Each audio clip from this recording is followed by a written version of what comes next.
Springfield's Talk 1041, and it is a Wednesday, 2 days away from Heroes Breakfast at Scramblers, free breakfast for veterans. Yesterday, another cabinet meeting, and these are the marathon cabinet meetings, sometimes lasting hours long, and of course, the opposite of the previous administration, where we would find out his cabinet members, that being Biden, they weren't even allowed to meet with him. I mean, they just weren't even allowed to talk to the guy. And Trump, of course, invites the cameras in. These discussions they have, complete and total transparency for the world to see. Revelation from Tulsi Gabbard that she too has found numerous burn bags, and discussing that a bit. We'll play some of that audio coming up. Cracker Barrel has decided to go back to their original,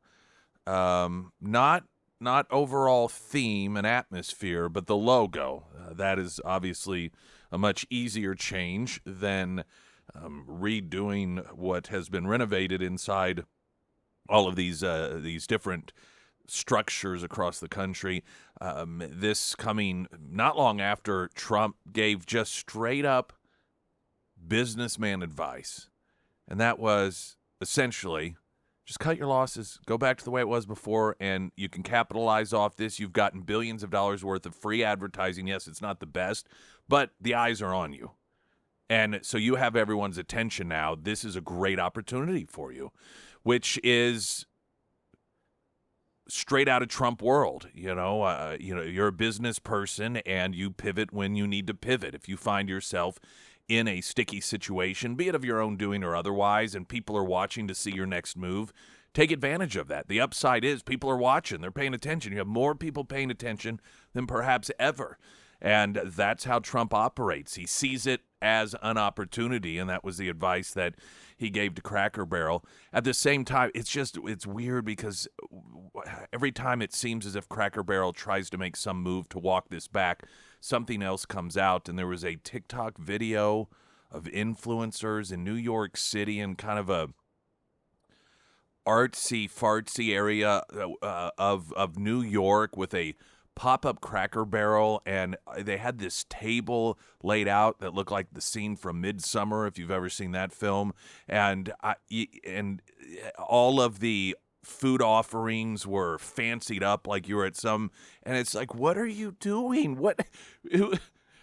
I don't know if that video was just released or if it's just making I think the pop-up Cracker Barrel just occurred within the last couple of days, which is why the video is going viral. And of course it's getting more attention because it's like, who is your audience here? You don't even have a Cracker Barrel in New York. There's some in New Jersey. There's outside of New York City, I think about an hour and a half away, there's one in the state of New York. But why are you using a geographic area and an audience in which you don't even, like, you recognize there's not a customer base there enough to even set up a store where you have a massive population? It's not like a lack of foot traffic. It's just this real weird divide between what I think average people see as and understand, like, hey, we're your customers. Why do you keep talking to those people over there? And I suppose their belief is, and the consultants are telling them, oh, well, you can win these people over. I don't know. I don't think that's going to happen. Apparently they do. So anyway, just sort of the latest stuff on that. And there is a recommendation being made in the city of Springfield by a council member to impose campaign limits on the citizens and how much you, if you pool your money together, can donate to a candidate of your choosing. So more restrictions on the citizenry. Of course, it masquerades as protecting all of us from them being corrupt. And so they need to put in place these restrictions on us so that they don't become corrupt or they don't look corrupt. And we know that clearly works anyhow, because everywhere you look, including on a federal level, where there are campaign limits put on individuals in particular, there's no corruption in politics, and nobody sees it as such either. So we clearly see where this has worked before. So we'll talk a little bit about that coming up. There is an interesting new focus by some in the media on the government eyeballing and in some instances moving forward with investigations on people in the elite class falsifying their mortgage papers in order to get better interest rates. And this generally is done by claiming more than one primary residency. Adam Schiff is the one that has received a lot of attention regarding this because of the nature of his high profile, not just position in government, U.S. Senator, but also the fact that he was part of the conspiracy to try and overthrow the Trump presidency by lying about what information there was regarding his relationship with Russia.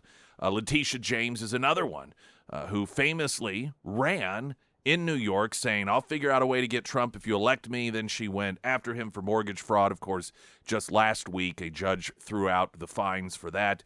And she is another one that is facing, dealing with these allegations of mortgage fraud. And this occurred most recently with the quote removal by Donald Trump of Lisa Cook, who is on the Federal Reserve. And it's been alleged that she has done the same thing essentially. And so there are a number of different media pieces out there now that, of course, are viewing this as Donald Trump, he's out getting his enemies. What do all of these people have in common? They're all Democrats. Well, first off, let's be honest. Yeah. Democrats, when you are of a political party that everyone knows you are not held to the same standards as the rest of us. You can commit perjury, get away with it.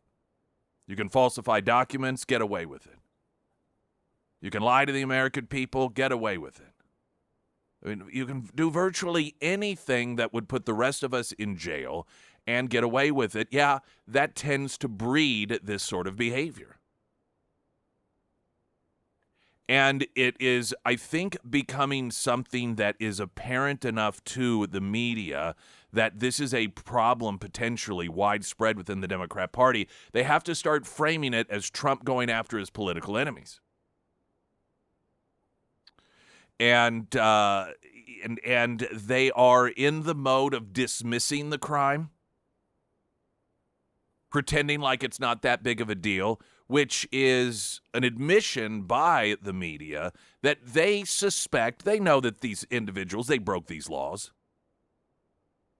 And the fact that they know it is demonstrated through their downplaying it.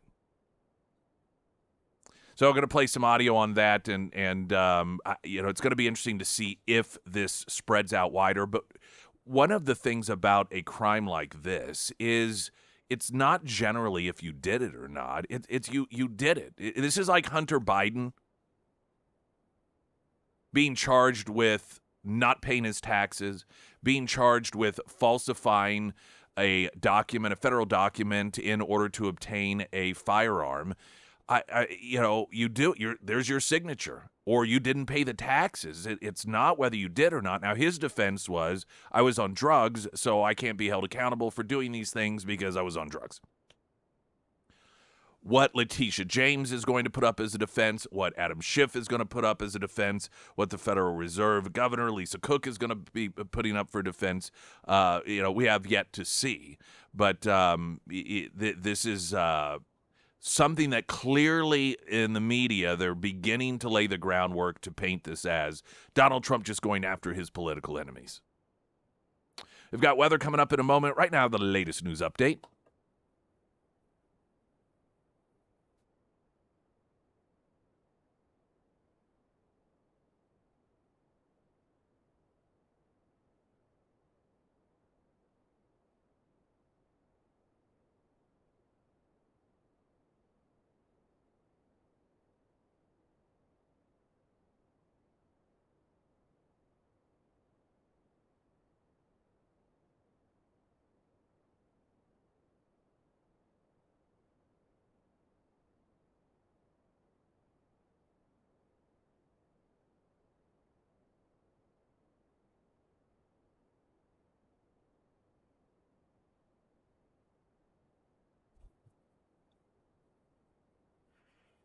And the first alert forecast from Ozarks First meteorologist Tom Schmidt, sponsored by St. Clair of the Ozarks Home Improvements.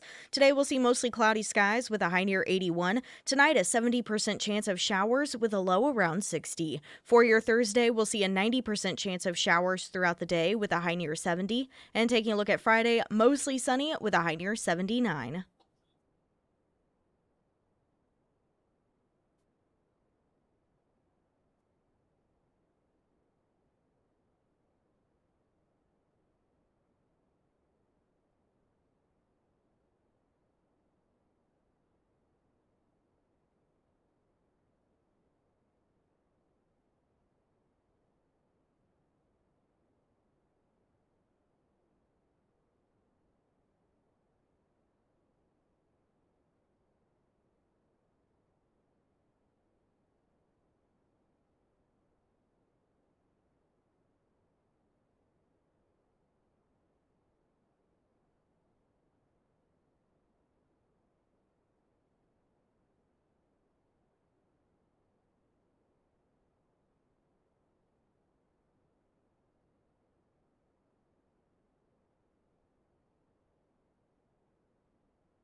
Springfield's Talk 1041. I am Nick Reed, Ozarks Elder Law. Five ways to pay for nursing home stays, but that number diminishes. Now, this is specifically Missouri. Every state is a bit different, but one of the lessons from Lori Rook at Ozarks Elder Law and her team is that you should not wait, that these things should be taken care of well before you need it. And one of the things about just psychologically, maybe encouraging or recommending, maybe you got parents and they're in their 50s, far from needing nursing home care. But if you bring up the planning now, it doesn't seem so offensive.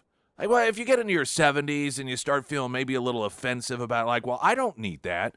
And when they're like, well, we know you don't need it, but you're thinking they think I need it because I'm 75 years old, but I'm just fine. But if it's much earlier than that, they're less likely to take offense because I think that they realize, well, they know I don't need it, but so they really do want to plan ahead. Because as you get closer to that date, the number of ways to pay for it diminishes greatly. And a lot of people think they have to sell the home. Well, I got equity in my home. It's been paid off for 20 years. And so that's what it's there for. I'll sell it and start paying for the nursing home care, or we'll start using it to pay for mom or dad's nursing home care.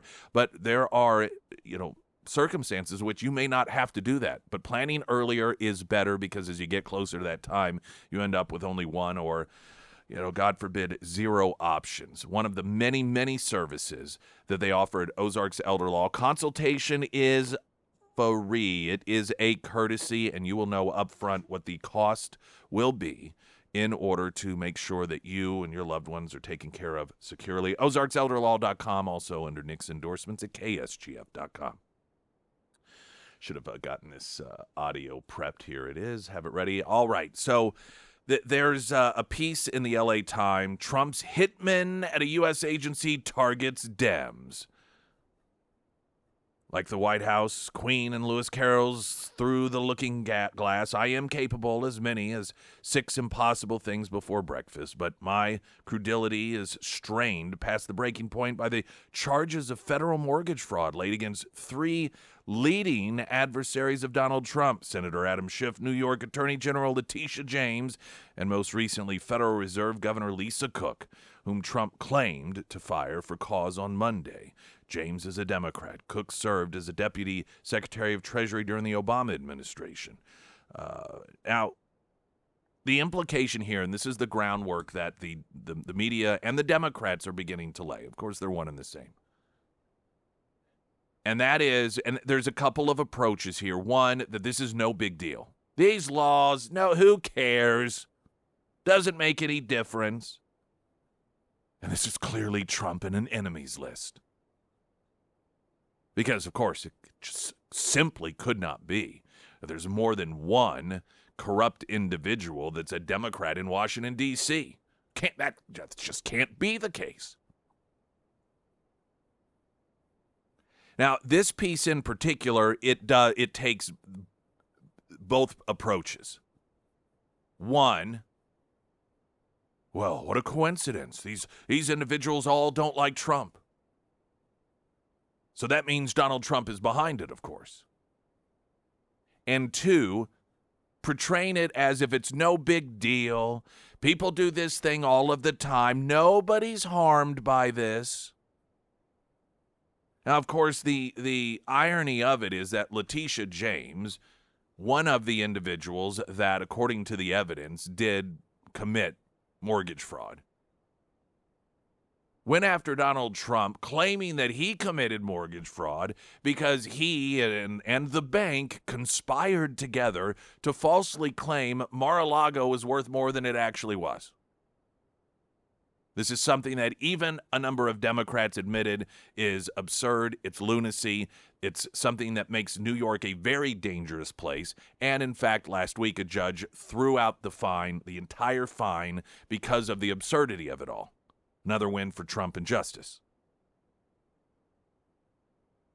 So the fact that now, after you had, was it $500 million or whatever the absurd amount of money was that a judge put upon Donald Trump for the so-called mortgage fraud, and the left applauding it, no one's above the law. When you have actual evidence of mortgage fraud of Democrats, it's no big deal all of a sudden. This is all silliness all of a sudden. And of course, again, Donald Trump has to be behind it. Stephen Moore was on CNN addressing the allegation that this really isn't that big of a deal. I mean, first of all, with respect to this particular case, Paul Krugman just said this is like cheating on a third grade exam. I mean, that's ridiculous. This is a very serious problem. And by the way, I believe she's innocent until proven guilty. Right. Let me be clear about that. But if she is guilty of this, it's a big deal, especially for someone on the Federal Reserve Board. We know from what happened in the housing crisis in 2008 that a major cause of so many of these mortgages going under was that people cheated and lied on their mortgage application forms. In fact, this is one of the things that people did. They would claim more than one principal residence. So this is not a minor crime at all. And again, she hasn't even been charged with anything. Not just convicted, she hasn't been charged with anything. Right, but it's also true that she has these allegations against her, and it's pretty easy for her to just put this to rest by just showing us, how it is that this happened, that she had two applications. Was it carelessness? She's been pretty mum about this, and she could, in other words, let's see some form of evidence that she didn't do this. Or just as an explanation of. And it would be, well, the difficulty that apparently these individuals face is, again, the fact that they filled out the paperwork.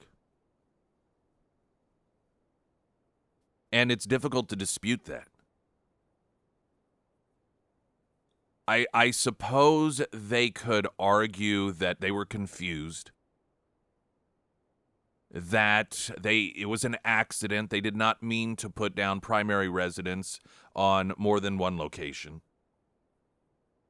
Or try and claim that, well, it was a primary location at the time, but then I moved and it fell through the cracks to contact and say, hey, I'm no longer primary residence. We need to make sure that the record is correct here.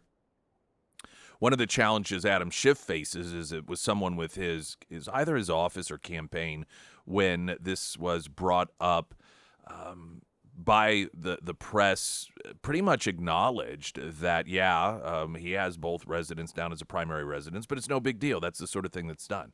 And I think that that is probably the most truth that's been told. This is a violation of law that many of these individuals that are lawmakers, and right now it appears as if we're talking about Democrats, they have more than one home. And they don't want, they want, like normal human beings, to save as much money as possible, but they do what it is that we're not allowed to do and violate the laws in order to get a better interest rate so that their payments are lower, so that they're out less money. Now, of course, you and I get caught doing something like that, and we go to prison. We get charged, get convicted. We don't get to say, oh, well, this is just political persecution. We don't get to say, oh, well, the prosecutor's just coming after me because of my politics, or I'm on his or her enemy list. We don't get to do that. I mean, I guess we can, but we'd be laughed at in court. We generally don't get to say, oopsie daisies, it was a mistake. And when you are in an environment, it's not the same, but in terms of mentality, the savings and loan scandal, which took place decades ago, and this was the revelation that there was this sort of people in Congress could draw from, they could write checks out of this, account that was a congressional account, and, they're supposed to pay it back. It's supposed to be loans.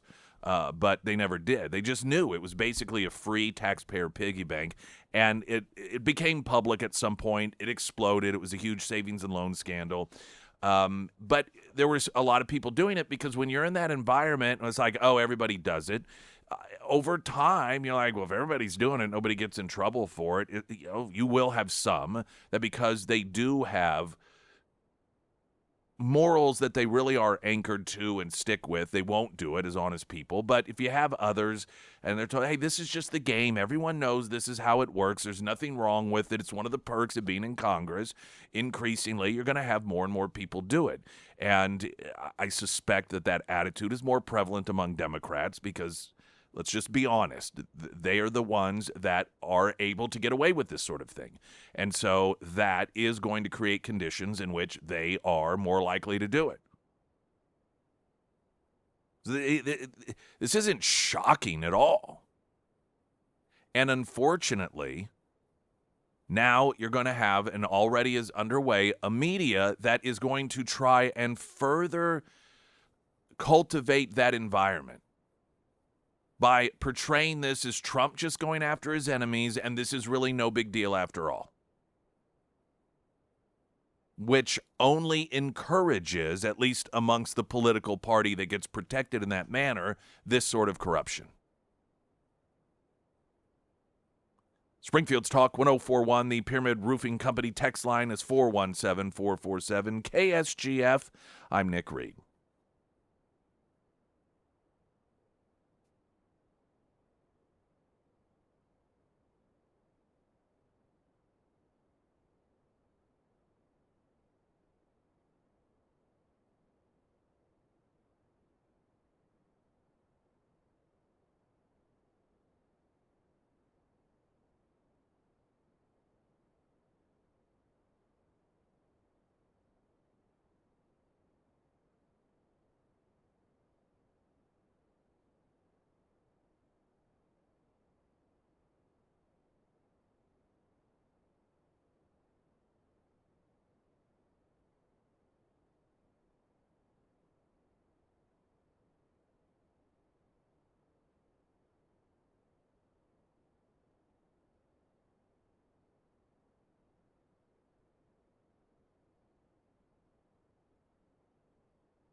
A couple of your text messages regarding the number of investigations about Democrats and mortgage fraud. None of them ever go to jail, even if convicted. I would not be given that as an option. And this, again, is the dual justice system that has become clear in this country. Another noting, CNN has seen the Fed board member Cook's mortgage papers. She did declare 2 primary residences. Well, listen, that doesn't matter to them. You could hear, so there was Jake Tapper talking with Stephen Moore on this, in which Stephen Moore was pushing back on the claim that, oh, this isn't any big deal. No big deal at all.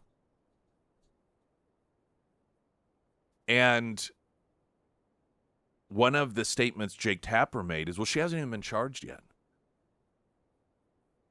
So they always find some statement to make it seem as if there's nothing to see here. So to your point, even if CNN has seen the proof themselves, well, but she hasn't been charged yet, dismissing it, downplaying it. And of course, and Stephen Moore is right, she does get her day in court, as she should.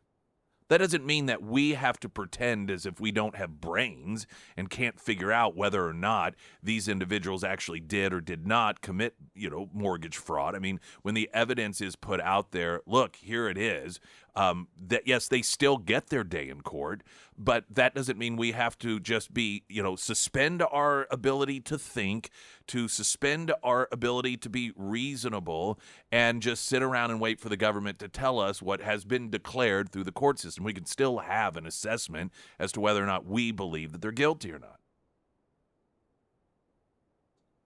But let's not forget, these are the same networks that no matter how many releases of proof that Hunter Biden received, fancy cars or diamonds from Russian oligarchs, or the, money would be put into a LLC that was set up and only received money for that one time and then got transferred to 8 different Biden family member bank accounts. And the proof was there. Much of it was from the Treasury during the Obama years. What did the media always say? Well, that's not proof. That's not proof. And this is the gaslighting, and it is gaslighting. That term has become somewhat overused, but it is gaslighting. When the proof is right there. Like, it is here, it is. Right here in front of you. Well, that's not proof. No, you're crazy. You're just reading too much into it.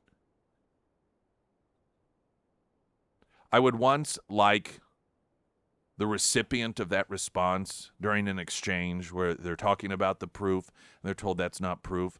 I would love for the person's response to be, well, give me a scenario in which you would agree that it was proof. What would that look like? I'd like to hear what they would have to say. I'm sure it would be something, along the line. Well, I mean, we don't deal in speculation, of course. Oh, okay. Latest traffic update.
Springfield's Talk 1041, the first alert forecast from Ozarks First, meteorologist Tom Schmidt, sponsored by J&S Automotive. Today we'll see mostly cloudy skies with a high near 81. Tonight, a 70% chance of showers with a low around 60. For your Thursday, we'll see a 90% chance of showers throughout the day with a high near 70. And taking a look at Friday, mostly sunny with a high near 79. New keyword for your chance to win tickets to Because You're Mine, the music of June Carter and Johnny Cash at the Atos Center. The text word is cash. Text that to the Pyramid Roofing Company text line at 417-447-5743, and that will get you an entry in for your chance to win. Every day this week, a different keyword, so a different opportunity to win. It's a concert experience weaving together essential concert moments, sketches, and stories with 23 hit songs, with an evening that feels like sharing the room with Johnny and June at the height of their powers. Not now, because they're both dead, but at the height of their popularity. And again, it is Because You're Mine, the music of June Carter and Johnny Cash. September 7th, 6 p.m. You can always buy tickets as well if you don't win them. Yesterday, and you knew this was going to happen, Donald Trump was asked about the Cracker Barrel controversy. And part of the, I don't know what you want to call it, the absurdity, I guess, of, on one hand, the media portrays Trump as, this guy that sticks his nose in things that he really shouldn't stick his nose in, but they ask him these questions at the same time. Now, that's not to say oftentimes he doesn't weigh in on things that you would think, well, does a president really need to weigh in on this? I mean, he does do that. And that's increasingly common with elected officials. So this isn't anything new. But, oftentimes he doesn't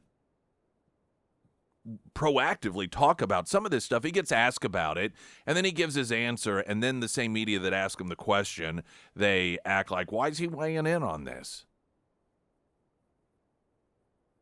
Did you see his response when asked about the engagement announcement of Travis Kelce and Taylor Swift? I did see that. It was very nice. I know. I just have a feeling that they're going to find something to gripe about.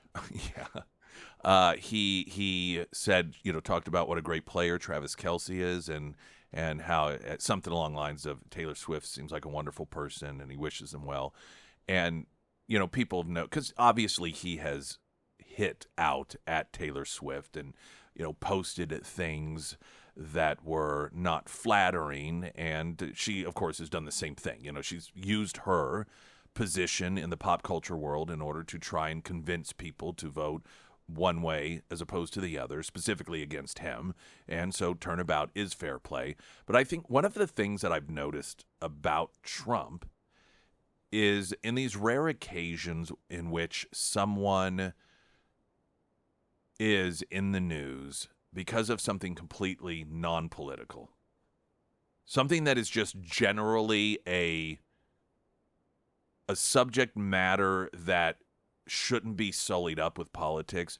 It doesn't matter whether he has had a roundabout with him in the past or not. He keeps politics out of it, and I think that's an example of it. When and there have been numerous examples. Some may seem more obvious than others, but clearly Ruth Bader Ginsburg's death was something that she was an individual that was clearly not pro-Trump. I mean, she clung as long as she could to the Supreme Court so Hillary Clinton could appoint her replacement, fully believing Hillary Clinton was going to win. That is the irony of her clinging on as long as she did. Because of her doing so, Donald Trump got to pick her replacement. But she did not care for him at all, and he did not care for her at all. And Donald Trump is the sort of person that some may think, upon being told of her death, would have, talked about how, she was bad for the country and how it's going to be great to pick a replacement. But instead, he said, I hadn't heard that yet, and how he's really sorry, or something along those lines. So it really didn't surprise me, despite the fact that he's had a back and forth with and said insulting things about Taylor Swift in the past. When it came to the context of announcing the engagement, he was perfectly pleasant and polite about it. It just didn't surprise me. Now, Cracker Barrel, latest development there. Donald Trump yesterday gave absolutely 100% non-political, 100% pro his business-minded advice. And I thought it was fantastic and good. Now, Cracker Barrel has announced they're going to keep the old logo. They're not going to really change anything else, but they're going to keep the old logo. To me, that seems to kind of like throwing a bone a little bit to the sport. Like, okay, here, we'll do this. Prior to that announcement, Trump had posted, quote, Cracker Barrel should go back to the old logo, admit a mistake based on customer response, which is the ultimate goal, and manage the company better than ever before. They got $1 billion worth of free publicity if they play their cards right. Very tricky to do, but a great opportunity. And then he said, have a major news conference today, make Cracker Barrel a winner again. Now, I thought that was fantastic advice, and it was positive. Hey, you have an opportunity here. You got all these eyes watching you. You have all this free advertising. It's not necessarily an easy thing to navigate out of, but I would just go back to the old logo, say, hey, you guys, customers, you're right. We listened to you. We heard you. We miscalculated. And here's how we're going to move forward. And, again, they would then later in the day, though I don't know that it necessarily has any sort of relation to Trump making that suggestion, decided that, okay, we will keep the old logo, which is that's like the easiest thing to do. I suspect they're hoping that will placate the people who are unhappy with the overall character change of Cracker Barrel. I don't think that it will. I still don't know whether this is going to make much of a change in terms of foot traffic and people who love Cracker Barrel and go every, Sunday after church or whatever it is. Every time family's in town, or a lot of people, if you travel cross country, it's the place that you stop off the interstate whenever you're ready for lunch or dinner. I just really don't know it'll change that behavior that much. But I at the same time, I don't think that if their expectation is going back to the old logo, but keeping everything else changed, that's going to satisfy those who are unhappy. And then did you see the TikTok video that was released? The Cracker Barrel TikTok video? I don't know. There's a lot of them. Well, so this one, and it's being mocked, rightfully so. I guess it must have just recently been released. I'm trying to see in this story if it lists a date, but I don't think the timing could be any worse. A viral video shows a sparsely attended line dancing Cracker Barrel pop-up in America's most populous city, sparking online comments about the restaurant's chain rebrand. The event took place at the Gansevoort Plaza in New York City's meatpacking district on August 21st. So this did just recently happen. Oh, yeah, Thursday. Okay, so that means that the video was at the very earliest, I guess, was released last Thursday. The footage shows around 10 New Yorkers line dancing, some wearing cowboy hats. At the time, the company said the pop-up promised a full-on taste of country in the heart of the meatpacking district. Gansevoort Plaza will temporarily transform into a slice of roadside Americana, complete with home-style bites, line dancing, lawn games, and plenty of gingham. But when you see the visual of it, it just looks bad. One, because there's hardly anyone there. The line dancing, it's just so cringy. And then they are showing these quick shots of some of the food they're serving, and it looks like an Upper West Side cocktail party or reception, or like a bridal shower for some uber wealthy trust fund child or something. I mean, not that extreme, but it's not at all what has long been the character of Cracker Barrel. And it's like, why on earth, with all this going on, would you release this video? Now, there's some country artist that was supposed to make an appearance as well while kicking off a tour.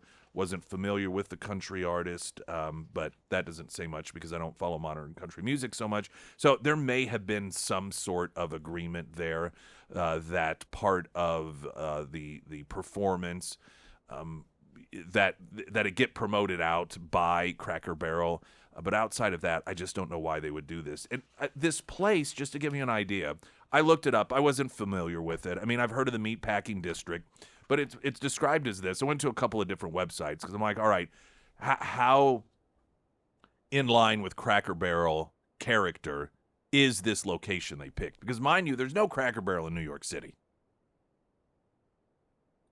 The meatpacking district grabbed this from a couple of different sources one from a hotel there and a couple of other areas, describing the meatpacking district at one point recast as an upscale recreational area with fashion designers such as Diane von Furstenberg and Stella McCartney setting up shop in the area, as well as velvet rope joints and pricey restaurants such as Pasti's Spice Market and others, making the area an urban destination.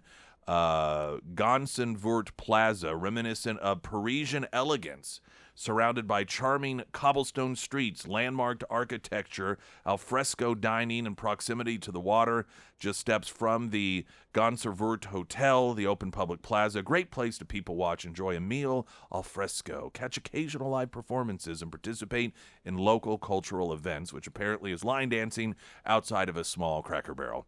It just is. There are two different worlds, apparently, and I, again, argue this isn't necessarily a woke thing. That is a part of the problem.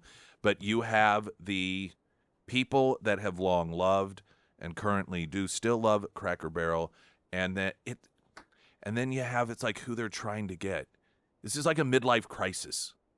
You got the guy, he turns 50, or however old somebody in a midlife crisis is now, and, they start thinking about, how they're old and they're feeling old, and, well, my wife doesn't love me as much as she used to, and I'm not getting what I need, and so you start looking for somebody younger, and so you start acting a little bit goofy, and it becomes like, who are you? What are you doing? That's what this all is playing out like. They're going for the newer, younger girl after a marriage with someone that they've kind of grown tired of, and they're worn out, and so this is just so similar and has all the hallmarks of a midlife crisis, which generally don't turn out well.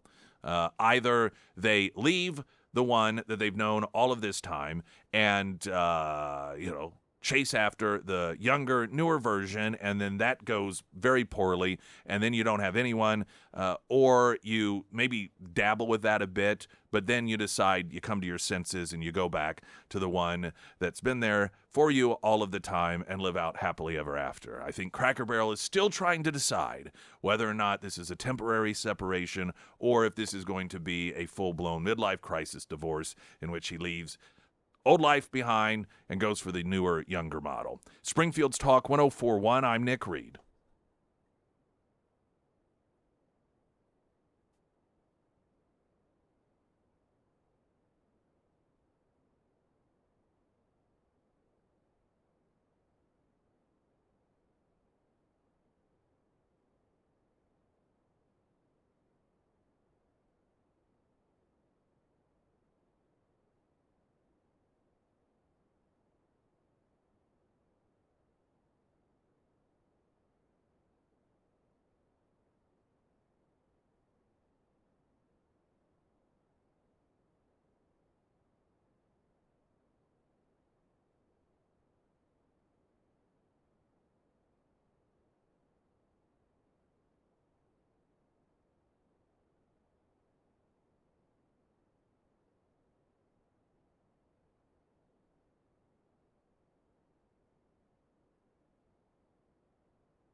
And welcome as we continue on this fine Wednesday. Friends at Pinnaker Honda, hey, whenever you purchase a vehicle from Pinnaker Honda, from there on out, you get the Pinnaker Advantage. That's right, 20% off oil changes and tire rotations. So that is an added bonus that lives out the life of that vehicle. Maybe you're looking for something new. Incredible interest rates going on right now for pre-owned and new vehicles. In fact, 0.99% on vehicles such as the new 2025 Honda Ridgeline and select certified pre-owned vehicles. Generally, you don't get such an attractive interest rate when it comes to a pre-owned vehicle, but you do with certain pre-owned vehicles, certain pre-owned or certified pre-owned vehicles like the 2024 Honda Accord, for example. That is some of the offerings that are available to you at Pinnaker Honda. 2025 Honda Civic Sports Hatchback as low as $377 a month. And those are, again, finance payments, not leases. Don't forget, every Friday they have a different food truck that is out there in the lunchtime hour. And I think it gets there 11. It's there till like 1:30 or so. And I know a lot of you folks, when it comes to test driving a car, maybe the only time you have to do it other than the weekend, you don't want to do it, is during your lunch break, but you got to eat. Perfect opportunity. Pinnaker Honda, South Campbell, just south of Walnut Lawn. When it was first announced that Taylor Swift was dating Travis Kelce, I talked about it simply in the context of the traditional alpha male versus this left-wing attempt to redefine what a male is, which is frankly, just sort of acting like a woman. We would hear about the toxic masculinity, which is the big brooding guy, that thinks he's tough and he's physical and so forth. And Taylor Swift had this reputation of not being able to keep a boyfriend. She'd go through one boy after another, and gave her plenty of lyrics to write songs, many of her songs about these breakups and these failed relationships. And I had noted, it's the reason I talked about it, that Travis Kelce was a much different guy than she traditionally dated. The other guys were, sort of just, and nothing wrong with this at all, but not hugely built, maybe fit, but not hugely built. Certainly not the alpha male type, the artsy kind of guy that is the more sensitive, not the guy that is someone like a football player like Travis Kelce. And I wondered aloud whether or not maybe that traditional toxic masculinity is what Taylor Swift had been looking for all along, whether she realized it or not. And time would tell based off whether the relationship would last. And apparently that was what she was looking for and needing, the traditional toxic masculinity wrapped up in a big football player. And good for her. And good for men. Springfield's Talk 104.1, I'm Nick Reed.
Sarah Myers, everyone. Thank you, Foreman Mechanical Heating Oh, wait, and Air. never mind. I was wrong on the timing of this. Oh, no. We'll hold off on that, but I did have a question for you. Sure. Entering to win the ATOS performance, that's case sensitive, I think. Is that correct? I have it set up to whether if you do it in all caps, lower caps. Okay, because I did see one come through, and it looked like everything was right, except it was all low caps, and I don't think they got a response.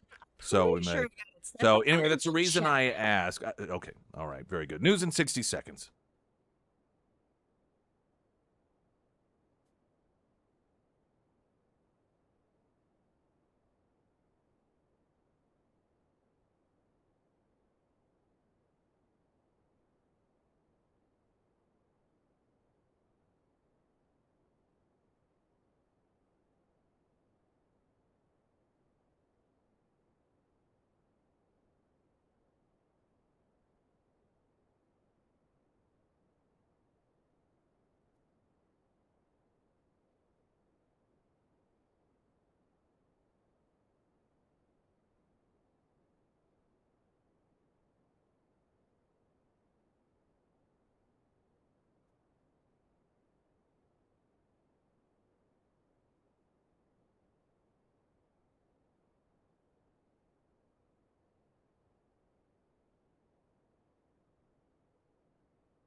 Springfield's Talk 1041. Welcome, everyone, to the show. Streaming online, KSGF.com, YouTube. You can watch us there if you would like to. Springfield's Talk 1041. We have Heroes Breakfast Friday. Just a heads up for those of you who are veterans. Be out at Scramblers. You can come join us and have your free breakfast if you'd like this Friday from 6 to 9.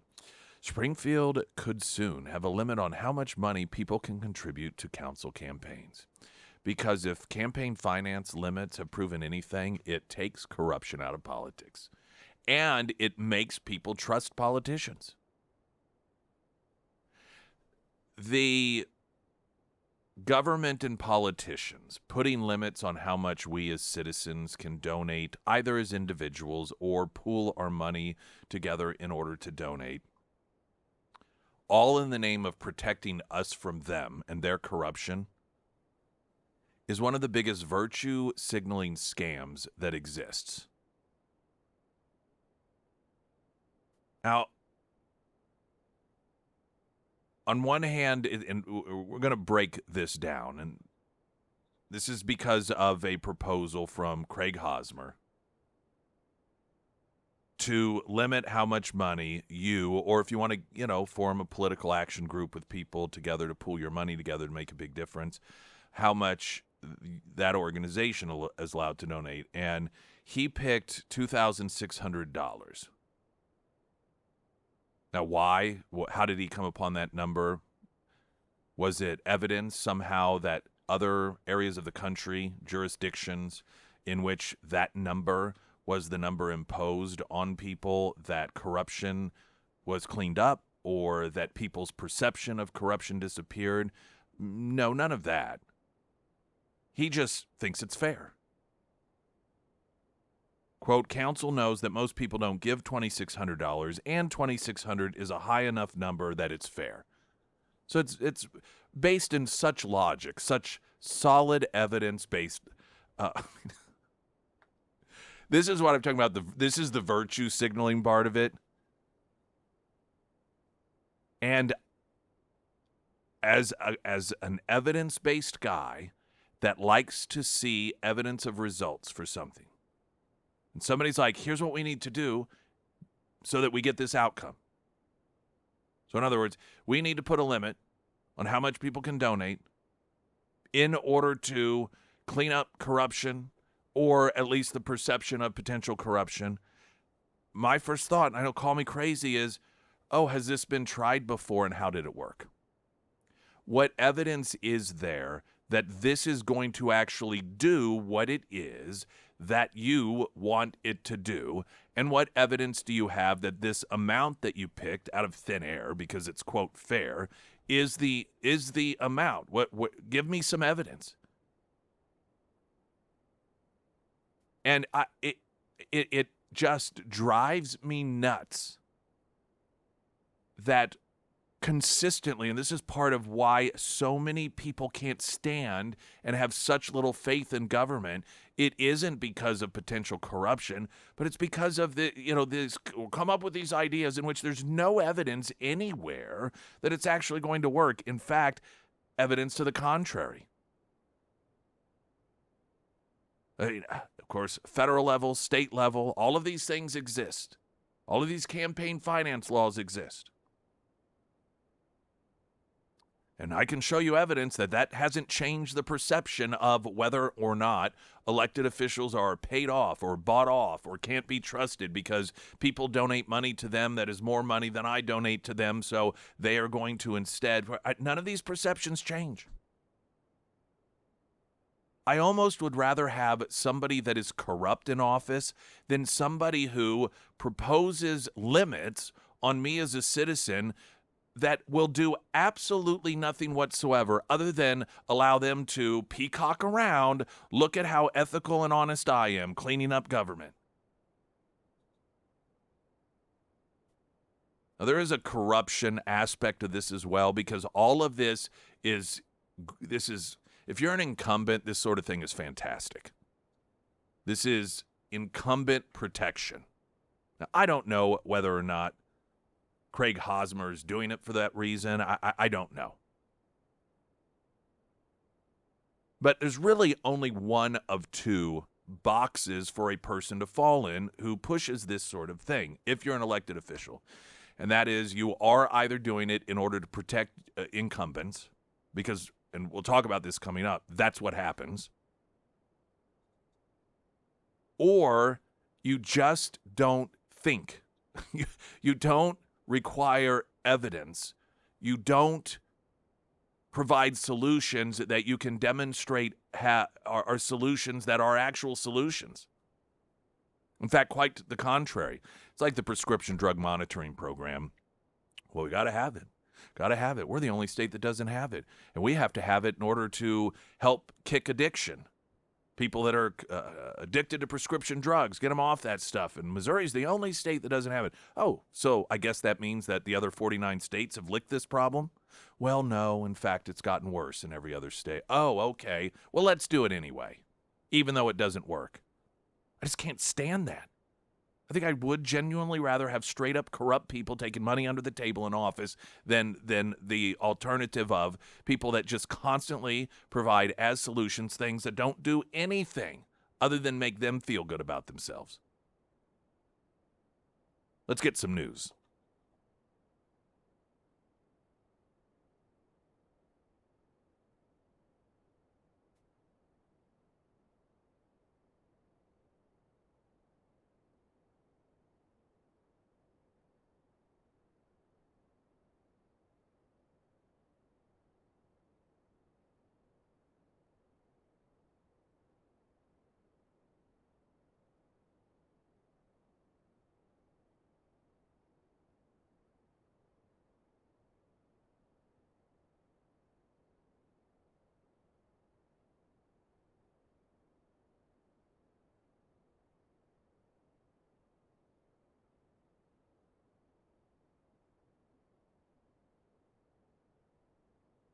And the first alert forecast from Ozarks First meteorologist Tom Schmidt, sponsored by St. Clair of the Ozarks Home Improvements. Today we'll see mostly cloudy skies with a high near 81. Tonight, a 70% chance of showers with a low around 60. For your Thursday, we'll see a 90% chance of showers throughout the day with a high near 70. And taking a look at Friday, mostly sunny with a high near 79.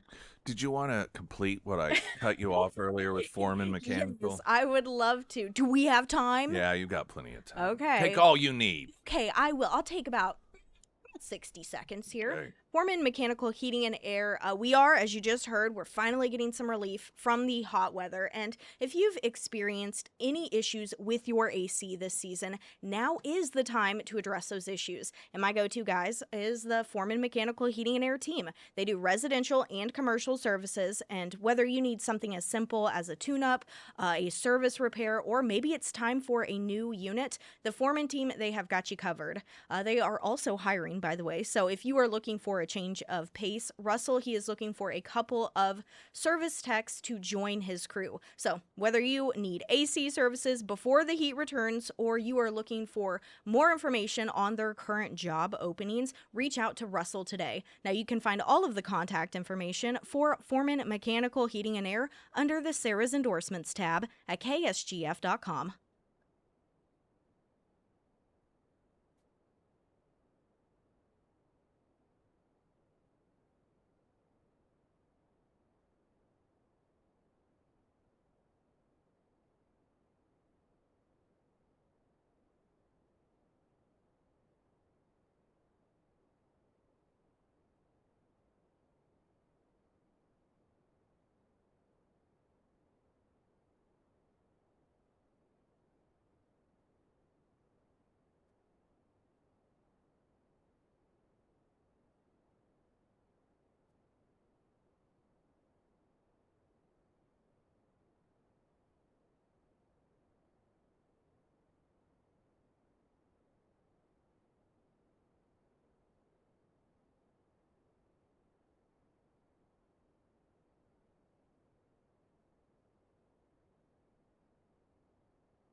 All right. Springfield, Missouri could soon have a limit on how much money you as a citizen are allowed to contribute to council campaigns. So more big government restricting what it is that you can and can't do with your own money. And it's all for your own good. This is to make sure that you're protected from corruption. Craig Hosmer proposing the city ordinance. This came up at an August 25th Springfield City Council meeting. So last night, what's today, Wednesday? Or 2 nights ago, I guess it would have been. That would limit the amount that you or a group could spend on city campaigns to $2,600. Quote, council knows that most people don't give $2,600, and $2,600 is as high enough number that it's fair. Now, he doesn't, at least in this piece in the News Leader, explain how it is that he's measuring that as fairness. Like why is that fair? What does he mean by fair? He went on to say, I hope most people on the city council would recognize that this is something that we should do to regulate ourselves so the people don't have to step in to regulate the city council. I don't even know what that means. And I always love the idea that people, this is like asking criminals to create laws to prevent them from committing crimes. This, and now, how dare you compare them to criminals? No, I'm not.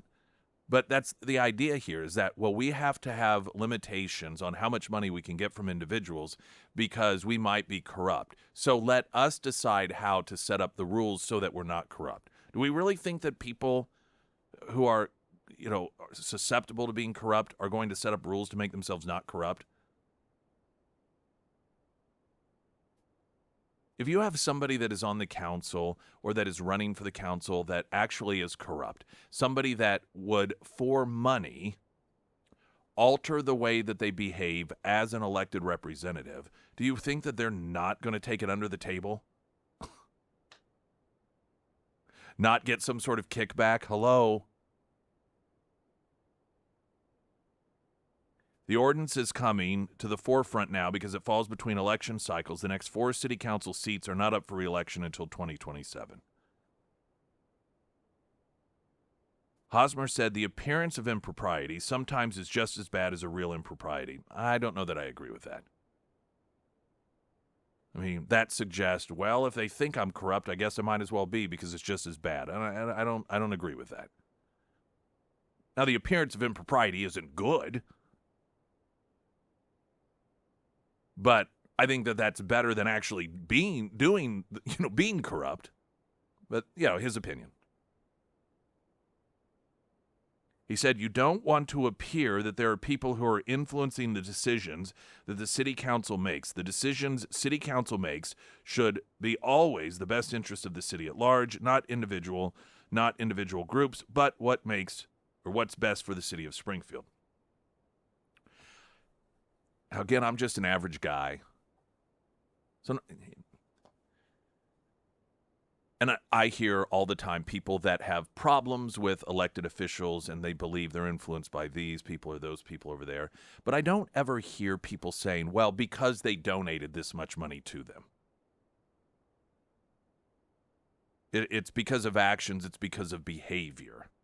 So point being here, if we're talking about the appearance of impropriety, I mean, and I'm not saying it doesn't come up every once in a while. RFK Jr., of course, he's done a good job of highlighting, the millions and millions of pharmaceutical dollars people like Bernie Sanders takes. So that is important to highlight, and it does get highlighted. But when it comes to average people, and if they feel, for example, that in Springfield, the city council doesn't listen to the average citizen, those people, it isn't so much, in my experience, because they know how much has been donated to them by other people and that they're being unduly influenced by those people.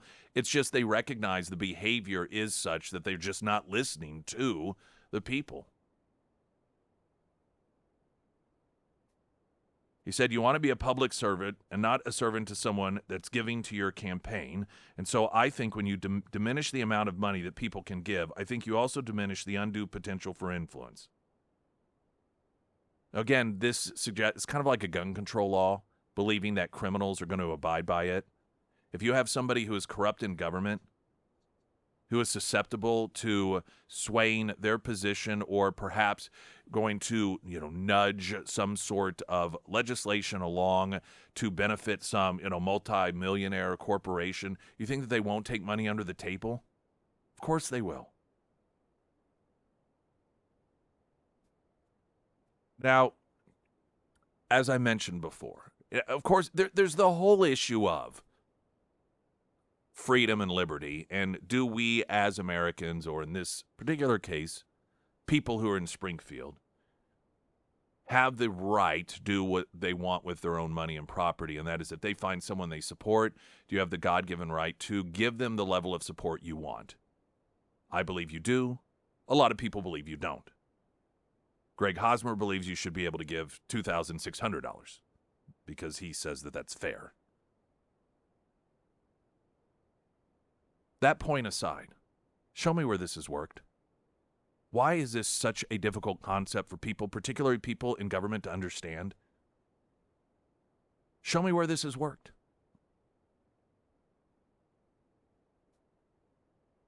I don't know Craig Hosmer. I know he's a lifelong Democrat, and he's been in politics for a very, very long time, and he's also an attorney.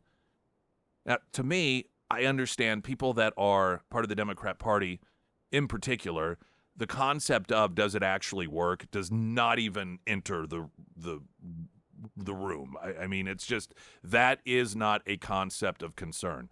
But it does, to some degree, boggle my mind when you are an attorney, as he is. And I know there are different types of attorneys, but in my mind, as a non-attorney, I took speech debate in high school.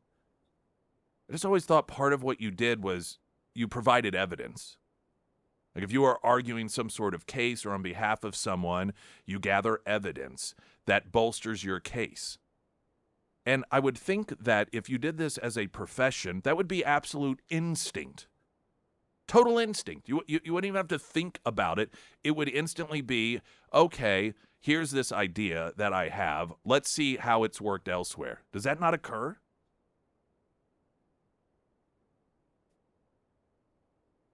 Where is this magical place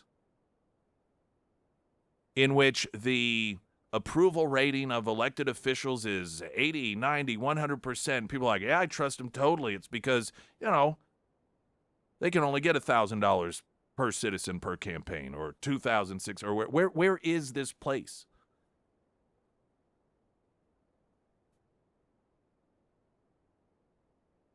Now, there are implications to this that are beneficial to incumbents. And a lot of that's, if you are somebody that's an average citizen in particular,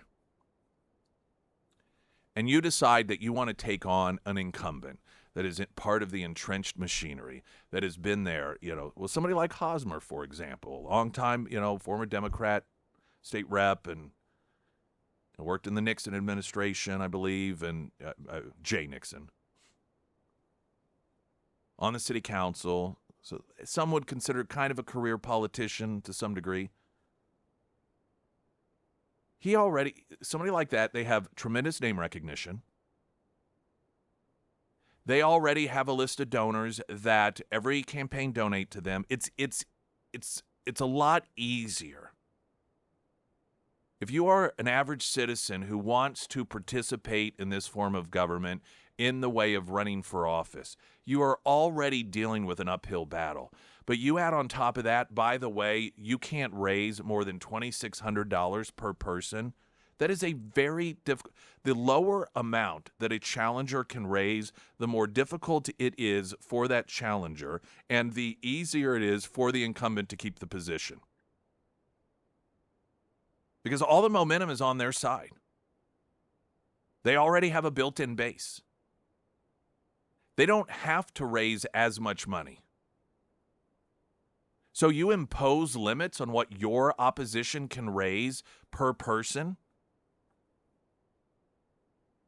The best thing that can happen to a challenger is to get a big old fat check from somebody, like 50 grand, so that they can start really getting their message out there and also demonstrate to other people as they ask for donations, hey, I've already got this amount in the bank, because a lot of people don't want to donate to people oftentimes if they don't think they have a chance to win.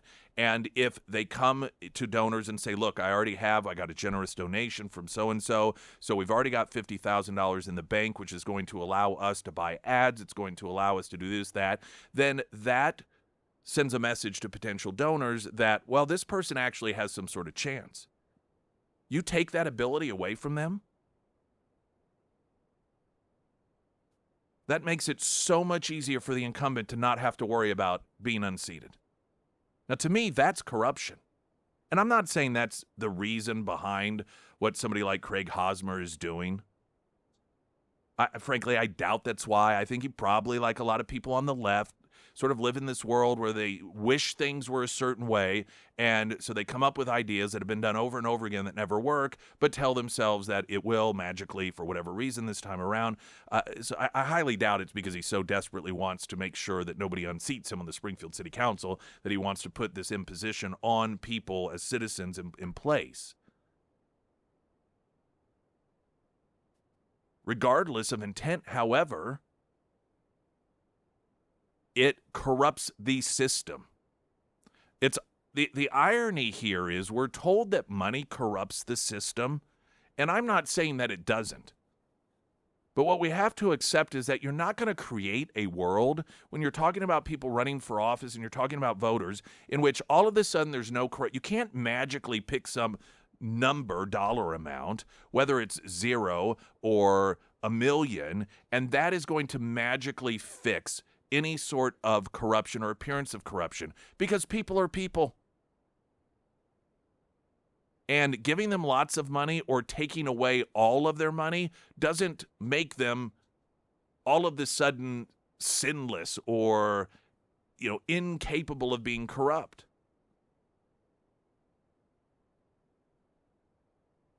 So more money existing at the I keep kind of going back to the firearm issue, talking about like women in particular, who when it comes to fighting off a bigger, stronger man, what is the great equalizer? A firearm, because it puts them on the same playing field. Well, when it comes to whether we like it or not, the reality is the ability of a challenger to get a lot of money, that is the great equalizer. And when incumbents want to put limits on it, that is no different than telling the more vulnerable physically, well, you can't protect yourself with a firearm. You have to protect yourself with, a hammer. Now, there's a couple other aspects of this that I want to share with you. And I actually like this subject matter because it's not Republican, it's not Democrat. It's just what works, what doesn't work, and what are the real life implications. And largely, it's one of the single most misunderstood issues out there because we just think about what we tell ourselves it's going to do. There's like almost this assumed understanding that everyone is supposed to believe that if you put a magical limit on how much you can donate, it's going to clean things up, when there's, again, no evidence that that is true. And to the contrary. More in moments. I'm Nick Reed.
Have weather in just a moment. Rain chances on the way 90 seconds after the traffic update. I'm Nick Reed.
Springfield's Talk 1041, the first alert forecast from Ozarks First meteorologist Tom Schmidt, sponsored by J&S Automotive. Today we'll see mostly cloudy skies with a high near 81. Tonight, a 70% chance of showers with a low around 60. For your Thursday, we'll see a 90% chance of showers throughout the day with a high near 70. And taking a look at Friday, mostly sunny with a high near 79.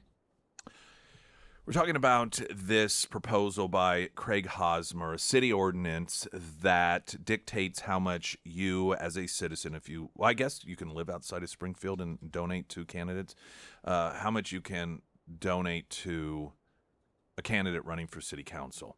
And this is, by the way, do you know essentially what really prompted this big popular push for campaign finance reform? Now, you may be familiar with the legislation between two U.S. Senators, John McCain, Republican, and Russ Feingold, Democrat, called McCain-Feingold. And it was similar in nature to this, telling the American people how much they can support someone that they want to be in office, all in the name of fixing corruption and corrupt politicians. Well, there was what was called a Keating 5 scandal, and there was a business guy by the name of Keating, really wealthy guy, and there were 5 different senators that were tagged because they were putting pressure on government to do some favorable things for this guy, and this guy, it turned out, gave them lots and lots of campaign money. John McCain was one. They were all Democrats except for one, John McCain. So what did John McCain do? In order to repair his reputation as someone who could be bought off by a person with a lot of money, well, you come up with campaign finance reform. It's like Bill Clinton being the champion of women, while on the side being accused of sexual assault and rape and treating women like trash. Well, how do you overcome that? Well, you put out legislation that is pro-woman. When you are viewed as being corrupt and on the take and willing to do things favorable for people because of money, well, you just create campaign finance legislation. Now, I'm not saying that's what Craig Hosmer is doing, but that's really where the big push all of this came. It was all smoke and mirror. It was, and the irony here is, at least involving John McCain, he was one of them that was corrupt. And so the illusion, sleight of hand is, oh, let me show how not corrupt I am actually. I'm going to protect you from people like me. It's absurd. Yet we still do this today with no evidence at all that it actually works. It works to help the incumbent, makes it much more difficult for a newcomer to get out there and raise money. So there's another aspect of this, and I don't know. I read through the I don't know if I printed it off. I thought I printed this off, the wording of the resolution. But does this prevent, and I don't know, I don't think that it does, prevent you from using your own money? Because if this doesn't, well, this is a gift to really wealthy people. You want to talk about creating conditions in which wealthy people have a definite advantage to running? Now, maybe they can't, and I'll have to get, but this isn't uncommon, where they will put limits on how much elected officials can receive from individual people or different organizations, but there's no limit on how much of their own money they can spend. Well, big gold star for the wealthy. I mean, And then one other thought on this. By the way, it's Springfield. They're all a bunch of lefties. And so I'm sure, in fact, many of the arguments I'm making probably make them think, yes, we definitely need to do this. If any of them were on the fence, they may be more for it now, particularly recognizing that it protects them and their incumbency. Part of the reason that Hosmer says that this arbitrary number, max amount, can be put on people is because you don't want to appear there are people or groups that are, influencing. That the appearance that perhaps lawmakers are influenced by people that have given them money, which helps them get reelected, that sort of thing is occurring. So what about endorsements?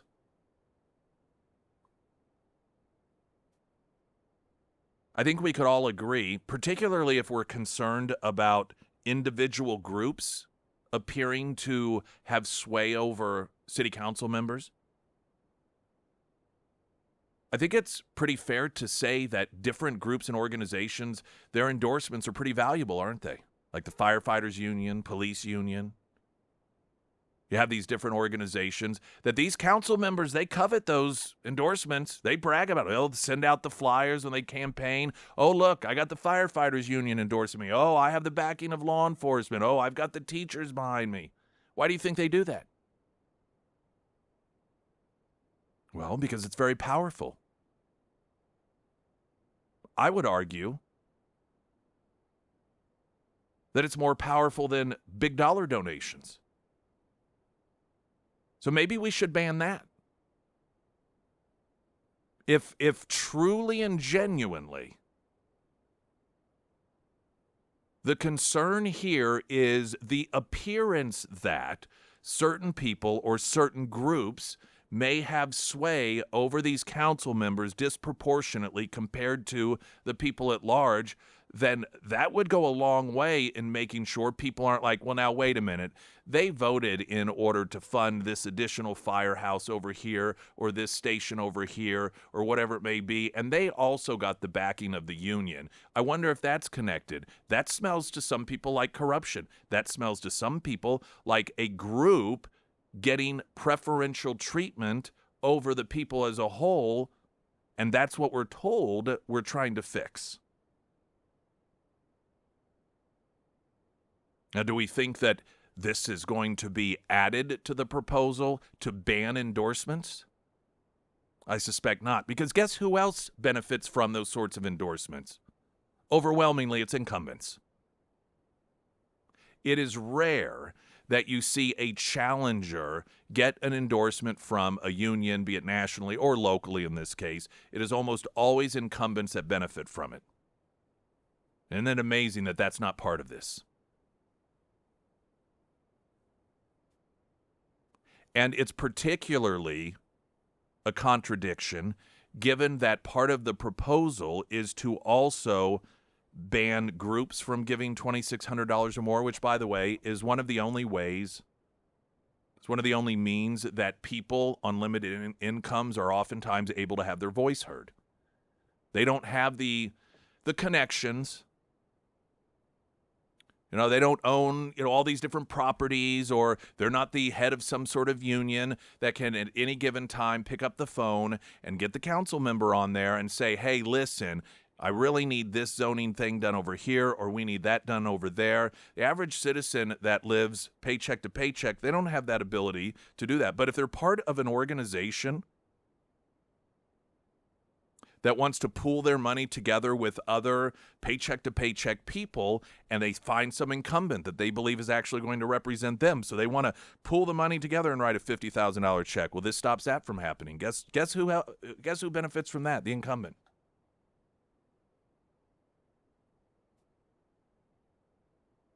And given that, I imagine, they'll still allow endorsements from organizations, which are worth tons and tons and tons of money, but they won't let you, paycheck-to-paycheck people, pool your money together in order to make a massive donation that could possibly even begin to challenge that sort of massive influence.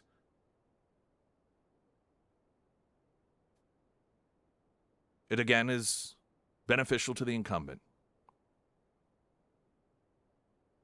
Like I said, I'm sure this will pass. Maybe one, maybe two will vote against it. All likelihood, it'll be unanimous. But it's not good for the average citizen. It doesn't do a dang thing to clean up corruption or the appearance of corruption. It's inconsistent with the willingness to take endorsements from organizations and groups that have influence. And it protects incumbents.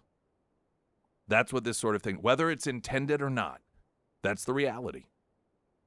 Springfield's Talk 104.1, I'm Nick Reed.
I wanted to play a couple bits of audio here as we transition talking about this continued divide in which specifically people of color are being totally and completely ignored when it comes to their issue in having to deal with crime and their lower quality of life.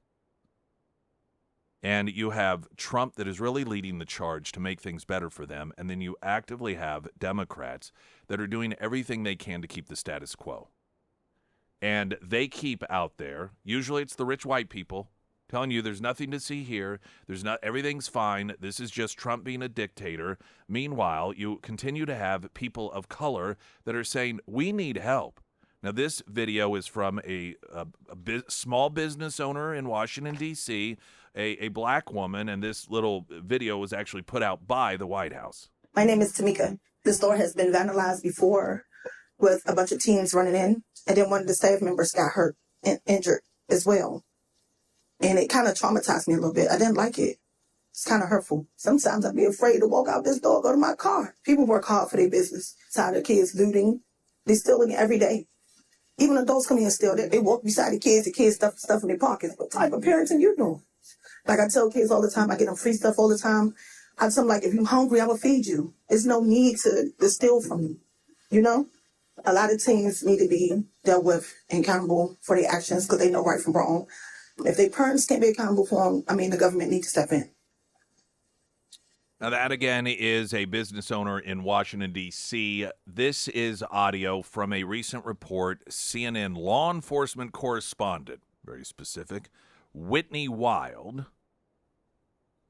talking to Chicago citizen, black woman, by the name of Amina Haque on the issue of crime. And, of course, governor and the mayor Johnson there claiming that Trump is just a wannabe dictator and that it's actually perfectly safe in Chicago. My first reaction was that this is a good thing.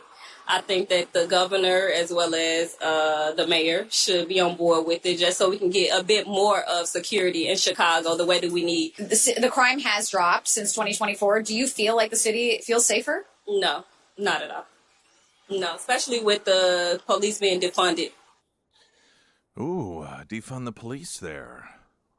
Which, of course, we would learn that the demographic that had the highest desire for more police was the black community. And there, again, is something about, here is a woman, CNN, she's a left-winger, white woman, trying to tell this black woman it's not as bad as you're making it sound through her questions. Well, even though crime, the numbers have gone down, which we're learning that many of these numbers are concocted numbers, they're manipulated numbers.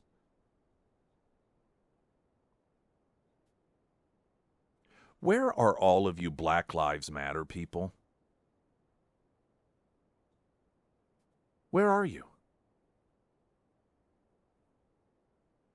That doesn't tell you what a joke it was. And those you whites that had the BLM signs in your yard and donating money to Black Lives Matter, you realize how full of crap you are?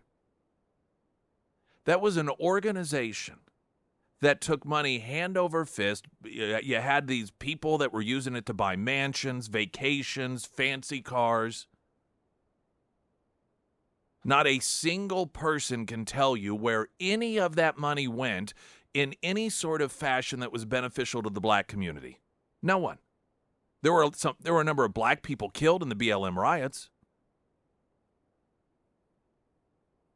Here you've got a guy, Donald Trump, that is actually doing things to make life better for those that are disproportionately a higher population of the black population. You have got, 12 days, Washington, D.C. without a murder, when the murder rate, it's like 80 or 90% of those that are murdered there are black people. So we know that actual black lives were saved, if you look at the numbers and the statistics, just by Trump's actions alone. Actual lives, black lives. Suddenly, I guess they don't matter, do they? Black lives matter only if you can use it to virtue signal. Black Lives Matter only means something to you if you can put a little yard sign out saying BLM or put some sort of posting up for BLM. That way everyone can see how compassionate you are, how elitist you are. But when you got a guy that is actually doing something that is resulting in black lives saved, not only do you have no interest in that, you're fighting against it. You don't care about black lives. I mean, it is such tripe. And it's one thing to virtue signal and pretend, and these corporations, I mean, it is just disgusting. All of the money that was thrown away, that was wasted, that was money that was just buying a label, buying virtue. Look at us. We donated money. Oh, how wonderful are we? Oh, sure, it just went to help buy a Lamborghini for some corrupt piece of crap. But a guy that actually takes steps that, by the way, he doesn't have to. You're talking about a population where over 90% voted against him. And instead of saying, screw them, there's no area of this country that hates me more, he says, no, we're going to save some of those lives because it's wrong when that problem can be fixed to not fix it. And the virtue signalers who purchase through yard signage or avatar changes or checks written the label of Black Lives Matter when it really comes down to it, nope, not at all. Not if it means Trump looks good. Can't have that. Black lives aren't worth that.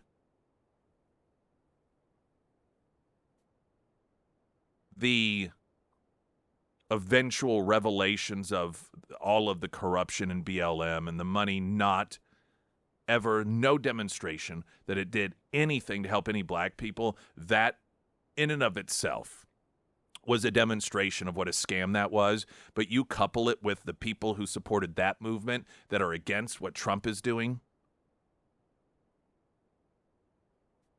it's worse than virtue signaling. It's using black people as a tool to demonstrate self-righteousness. But man, when they're not needed, toss them aside. Let them kill each other in the streets. Can't let Trump look good. Can't let Trump have a victory. And he's not even up for re-election. And you see how destructive hate really is. Springfield's Talk 1041, I'm Nick Reed.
Because You're Mine, the music of June Carter, Johnny Cash at the Atos Center coming up September 7th, 6 p.m. Concert experience, weaving together essential concert moments, sketches, stories with 23 hit songs. And, of course, you can purchase tickets to what is going to be, I'm sure, an incredible performance, or you can take your shot at winning a pair, and that is by texting the word cash to the Pyramid Roofing Company text line 417-447-5743 for your entry to win.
West monsoon conditions, the reason. Cooler, moist weather is helping crews battling wildfires in Northern California. That includes in Napa County, the heart of California wine country.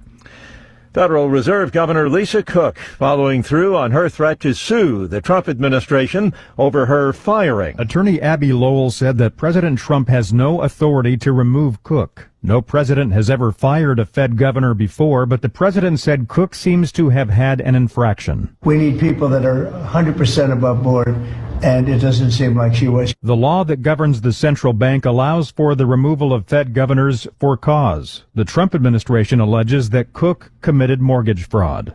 Greg Clugston, Washington. President Trump says it's time to consider bringing the death penalty back as punishment for convicted killers in Washington, D.C. The city and almost 24 states removed capital punishment as a sentencing option for those convicted of serious crimes.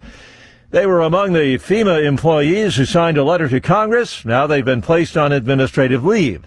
The letter complains of budget cuts and questions the qualifications of those in charge of the agency.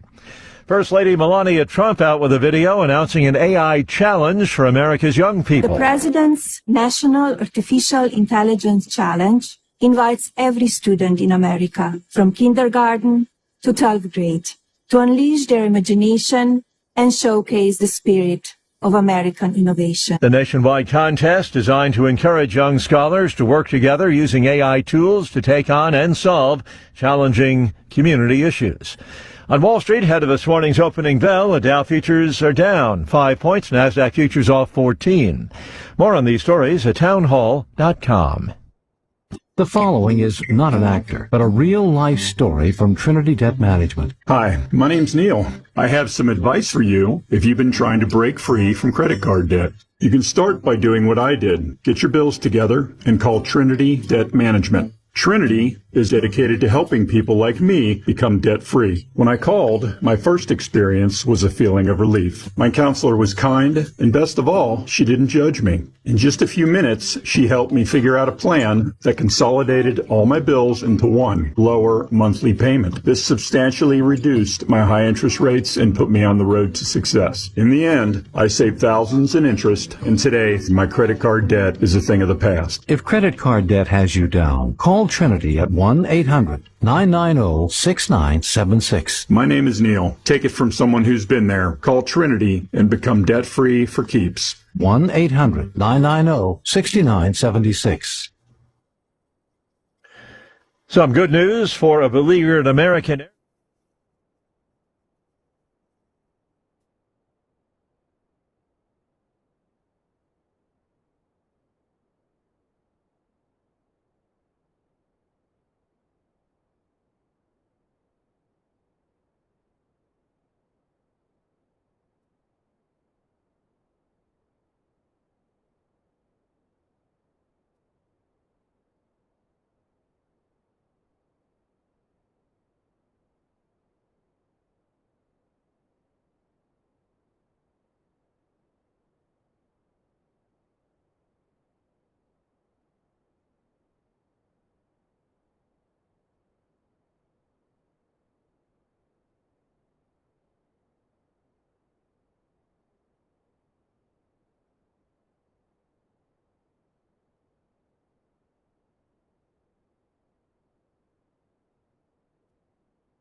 Springfield Talk 1041. Hey, welcome to the show. Hour number 3 on a Wednesday.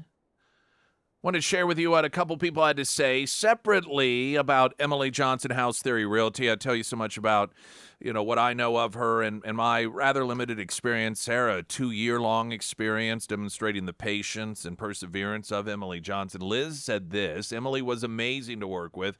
This was our first time buying a house, but she was endlessly patient, did a great job of helping us understand the market and how everything worked. I really felt comfortable knowing she would not let us get cheated or push something that did not work for us. Emily is amazing. I cannot recommend her enough. Kat said this: as a first-time home buyer, couple first-time home buyers, I was very anxious about the process of buying a home. Emily was very patient and kind throughout and gave me confidence that we would find what we were looking for. And she helped us do exactly that. Her knowledge of real estate and positive, kind personality truly made it so much easier and a fun process. Thank you, Emily. That is just a sampling of what you get with Emily Johnson House Theory Realty. She's awesome. I was trying to think whether there was an instance in which there was so much coverage of an announced wedding of Taylor Swift and Travis Kelce. I mean, maybe like the royal weddings. Yeah. But other than that, that's all I can think of. I don't even know that. Now, social media makes it different. I was thinking back. I remember when Michael Jackson and Lisa Marie Presley were announced they were getting married, and there was a lot of news about that. But I think mostly because people thought that was really weird. It wasn't so much because of, they fell in love, that sort of thing. I just don't know that I've seen anything like it. I don't really have a problem with it. I think some people have, and I try not to have a knee-jerk reaction of everything's Taylor Swift. Everything is, oh my gosh, can we please just lay off the accelerator just a little bit? And so by default, when an announcement like this is made, people are like, well, who cares? Well, people do care about this stuff. You have a celebrity you like or somebody you follow, you feel happy. I just think that sometimes maybe we shouldn't be so quick to disallow ourselves to feel happiness for people. Yeah, we don't know them. Yes, they're big celebrities. But hey, if there are people in a world that oftentimes is rife with, scandal and affairs and having that much wealth and fame, that certainly invites oftentimes that sort of thing. And if they can, break through that and end up being this long, happy man, hey, all right, that's cool. Find a little happiness for them. That's all I have to say about that. The Department of Justice is investigating whether the FBI, during Biden's presidency, secretly destroyed documents to protect James Comey and John Brennan, according to a leak to the New York Times. Well, gee, I wonder. James Comey, of course, served as the director of the FBI and, according to evidence, illegally leaked classified information, among other things. John Brennan served as the director of the CIA from 2013 to 2017. According to the Times, the investigation is related to a report that revealed that Kash Patel found thousands of Russia hoax documents in burn bags in a secret room at the FBI. Last month, Fox News reported that FBI Director Kash Patel found thousands of Russian collusion hoax documents in the burn bags in a secret room at the FBI.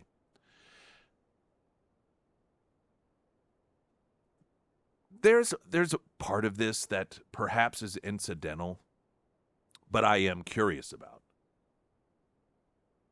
And I don't know if it doesn't get reported on because people in the media don't have the same type of curiosity I do, or if it's because the information just isn't there, but they don't note that. And what do they mean by a secret room?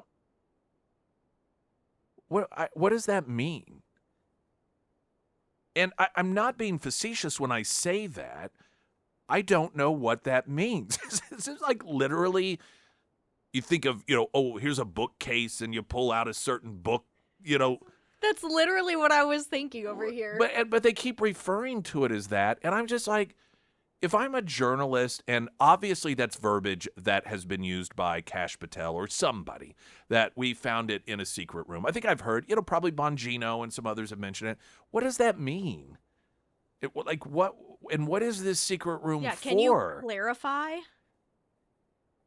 I don't even know where to begin. Is it a secret room that is called secret because only certain people are allowed in it, but everyone knows it's there? So, that's the secret room, because things that are to be kept secret are kept in there. They're confidential, top secret, eyes only stuff is kept in there. Everyone knows the room's there, but only certain people are given access, so that's called the secret room. Or is it literally a room that people don't know about other than a few people?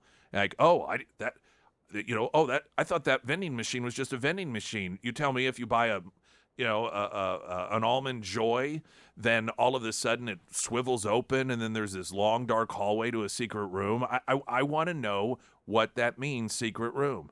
The other thing I want to know is, why is it, and maybe they don't know the answer to this, but best I know, no one has answered it. Why is it that this stuff wasn't burned?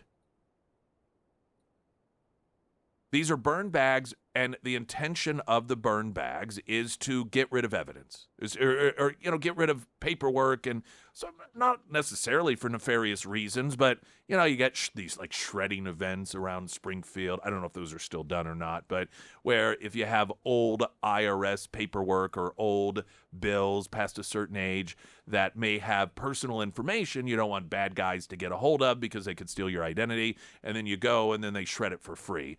And so, for perfectly reasonable purposes, you might have the need to get rid of, by incineration, paperwork. It sounds as if much of this information is not benign information. This is information that deals with corruption, that deals with attempts to overthrow the Trump presidency, attempts to cover up James Comey's implication and perhaps illegal activities. And it's like, okay, so when all of that is put together, is there a person assigned to it? Are they like, oh, hey, here, go burn this? And did that person know what was in it? Or do they think, oh, it's just sort of like a recycling bin, and you recycle the stuff. You don't really know what's in it. You don't pay attention to it.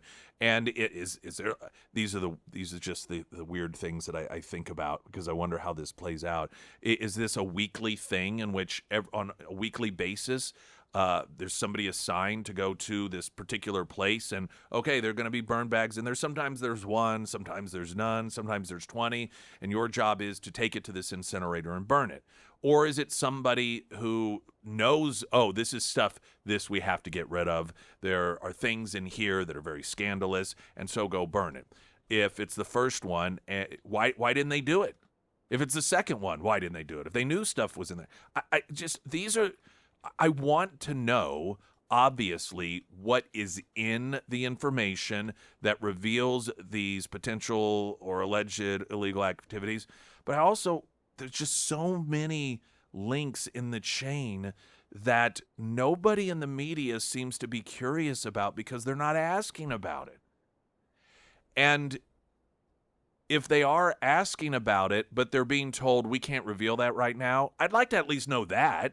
So I know that somebody's at least asking, and that's information that the government is saying, or the FBI, whichever division, that we can't reveal that information for a number of different reasons. I may not like that answer, but at least, then I can stop just wondering why no one's asking. But some of those, it's just kind of drive me crazy. You know what we should do? Remind me on Monday. Oh, no, wait, we aren't on Monday, are we? No, I have to ask somebody who may know this. I don't know if Congressman Burleson will know the answer to this, or he will know who to ask. And like I said, there may be, hey, we can't tell you that. But they may say, we've been wondering when someone is going to ask that question. It's kind of driving me nuts. We also have some audio, Tulsi Gabbard revealing the uncovering of additional bags, hidden documents. She talked about this yesterday during a cabinet meeting. Right now, though, the latest news update.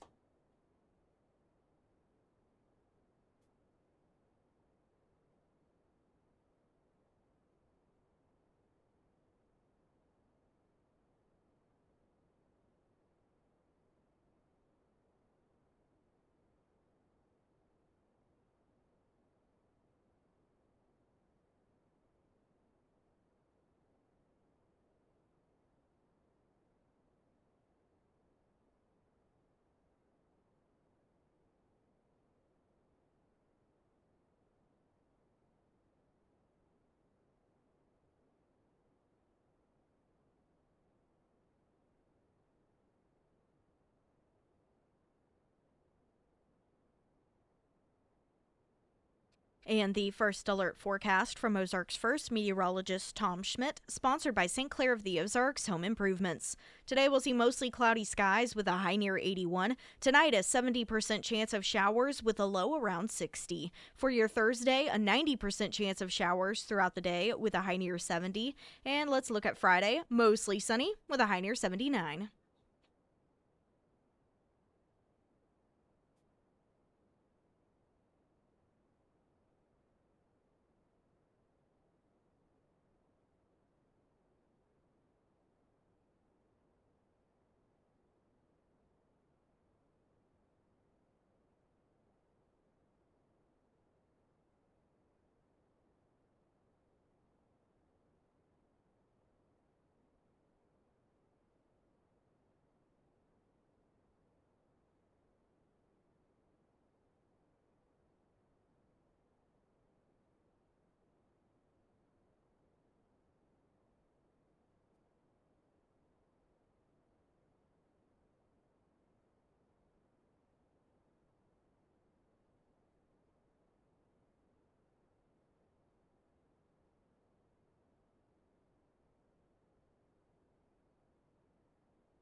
Cabinet meeting yesterday in which Tulsi Gabbard revealed that there have been yet more burn bags discovered, and here she, as Trump asks her, just getting an update on some of what's going on, and this is that part of her information she provided during that meeting.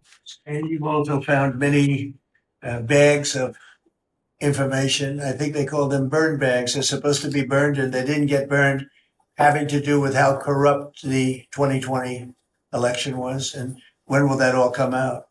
Mr. President, I will be the first to brief you once we have that information collected. But you're right, we are finding documents literally tucked away in the back of safes in random offices in these bags and in other areas, which again speaks to the intent of those who are trying to hide the truth from the American people and trying to cover up the politicization that was led by people like John Brennan and James Clapper and others that have caused really immeasurable harm to the American people and to our country. Great job. Thank you. We look forward to hearing it. The description of where it is these documents are being found by Tulsi Gabbard is a bit different than what it is that the FBI has been finding, in which they describe, and we were talking about this in the previous segment, as these secret rooms or hidden rooms. And like, what does that mean exactly? And now she described finding them like everywhere in the back of safes in random offices. And it almost at times, the way it is described, makes it sound like the FBI is the most just scattered, undisciplined place and organization where people are just randomly squirreling away these classified documents or these investigation reports that may have dirt on. And maybe that's what some of this is. You know, Dan Bongino made headlines several weeks ago when he talked about, as essentially as bad as he thought it was, what he has learned about things that have been going on in the FBI. It just changed his whole worldview of things. And he was someone, I think most would argue, had a pretty cynical view of how things were and probably assumed the worst. And so when he comes out after being in there for, a few weeks in there, by that I mean, getting to see what has actually been going on, and he seems shell-shocked by it, that tells us the worst that we can imagine probably doesn't hold a candle to what actually has been going on. And I don't know if some of that is just, it just seems like almost this erratic nature of things that have been going on, or everybody's just sort of doing their own thing at times, and I need to destroy this. No, I'm going to keep it in this safe instead for my own protection. Or, hey, some of these people may have hidden this stuff because they knew it was corrupt and they wanted it exposed, but they wanted to wait until the right people were in charge. And now that they are, they're sort of quietly like, hey, did you look over there? Oh, over there. Check out over there. There's a bag over there. Or did you check in that, such and such room in the wing over here? There's a safe. You should look in the back of it. I'm just fascinated by what to a lot of people are these irrelevant factors as to how all this stuff gets discovered. Who is it?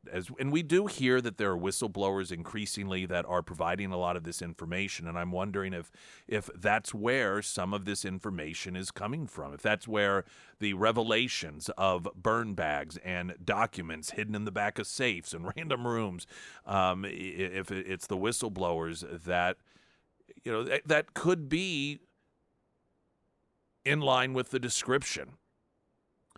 Some whistleblower who was tasked with getting rid of evidence or an investigative report, and they instead hid it in the back of their safe, and they then, now that it's safe, provided it to Tulsi Gabbard or whomever it is.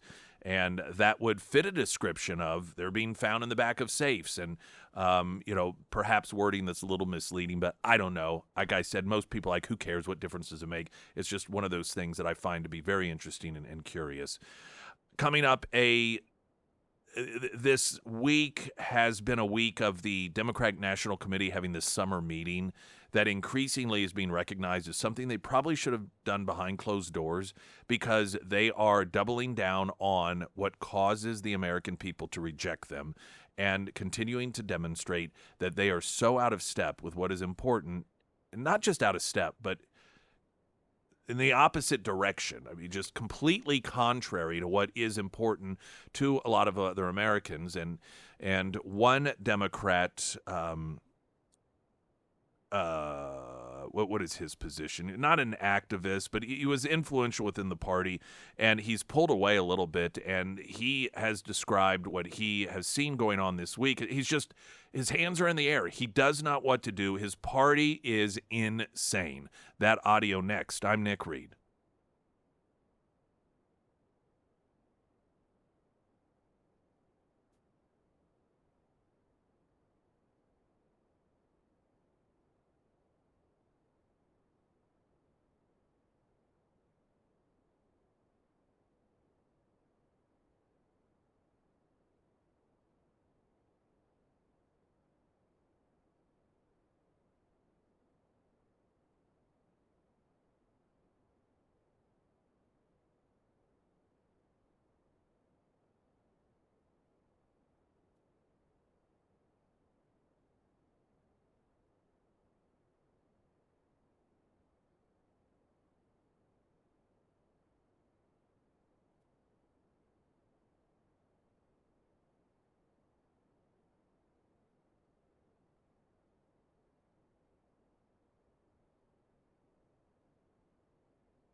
That site for I Want a Great Home Loan, which is iwantagreathomeloan.com, is a great resource, not only to get started, but there's a lot of very valuable information in there regarding lots of home loan issues. They've got a 10 Commandments listing up there that is real important, and it's things like not to do after you started the process, because it can screw things up. So you get approved, you get that pre-approval letter, they've run the credit, it's good for months. And then, a couple months down the road, you end up coming into some cash, and you're like, great, I'll put it in my checking account. That'll be awesome. That certainly won't hurt. That actually will hurt.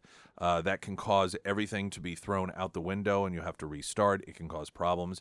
And so there are some on the list that are pretty obvious. You may go, well, yeah, I kind of figured that. But there are some that potentially you had never even thought of. And so it's just a great resource, that whole site itself. And, of course, it's got the contact information for the characters in the team for any of your home loan needs, your refinancing needs, and your reverse mortgage needs at iwantagreathomeloan.com, because you do. Term strategist is what I was looking for. Former Democratic strategist Dan Turrentine, as he's reflecting on what he has observed this week with the Democratic National Convention having their big open summer meeting. The definition of insanity. You just keep doing the same thing over and over again. And as a Democrat, it's maddening that we're still not serious. Like you said it, we haven't lost 4.5 million voters, nor is our brand at a historic low, because we don't fight hard enough. It's because we remain completely culturally disconnected, and we have absolutely no agenda. You said earlier in your monologue, Trump's trying to solve problems. We always offer the 3 Ps. The personal attacks, which you just heard, he's a dictator and authoritative. We argue process. Oh, he shouldn't do this. He's violating customs and norms. Or it's the press, right? It's their job to do it. And then on the cultural issues, we literally have think tanks putting memos out that, these are the words you're not supposed to say. You add it all up, and we're not in good shape. Now, Turrentine there is referred to as a former Democrat strategist, and this is the evolution that is occurring with the Democrat Party. The normal Democrats like him, they're getting out. And some of them may continue to vote Democrat, but you are seeing some of these individuals that used to be tasked with strategizing for the purposes of either retaining, expanding, or getting power. And increasingly, there's no room for them, because instead of having logical-based, rational strategy, it is who can scream the loudest, who can call Trump and his supporters the most evil names, and that is pretty much the summation of what the Democrat Party has become. And to illustrate what he's talking about here, part of the problem is they had the DNC's resolution committee meeting yesterday. During the second day of the National Party's annual summer meeting, unanimously passed a resolution affirming what it highlighted as the American values of DEI, diversity, equity, inclusion, which the American people have clearly rejected this concept, clearly rejected it. And here you have the annual summer meeting. Unanimously, the resolution committee said, let's double down on this. Now, what I think is pretty funny about it is they're doing it in the name of what they say are American values. But we're told the reason we need DEI is because of our American values, because our American values are built on racism, because our American values are built on unfairness and obstacles that are systemically put in the way of underrepresented groups, because our history is one that is a bad history that cannot result in the formerly oppressed naturally overcoming what once upon a time were obstacles, that we have to have DEI. So for them to claim that DEI is part of our American values instead of needed because of our American values is a complete contradiction to what they argue when it comes to the need for DEI. I also have to note, this is such a pet peeve of mine. And I mean no offense to anyone who has said this. He referred to the definition of insanity is doing the same thing over and over again. And I know this is almost a cliche. And it just drives me nuts because that is not the definition of insanity. It may be an example of insanity or a description of what insanity looks like, but that is not the definition of insanity. And that, I don't know why, that just drives me so nuts. I've just written it off as one of those things that it's a me problem, not an everyone else problem. Traffic update, I'm Nick Reed.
Springfield's Talk 1041, the first alert forecast from Ozarks First meteorologist Tom Schmidt, sponsored by J&S Automotive. Today we'll see mostly cloudy skies with a high near 81. Tonight, a 70% chance of showers with a low around 60. For your Thursday, we'll see a 90% chance of showers throughout the day with a high near 70. And taking a look at Friday, mostly sunny skies with a high near 79.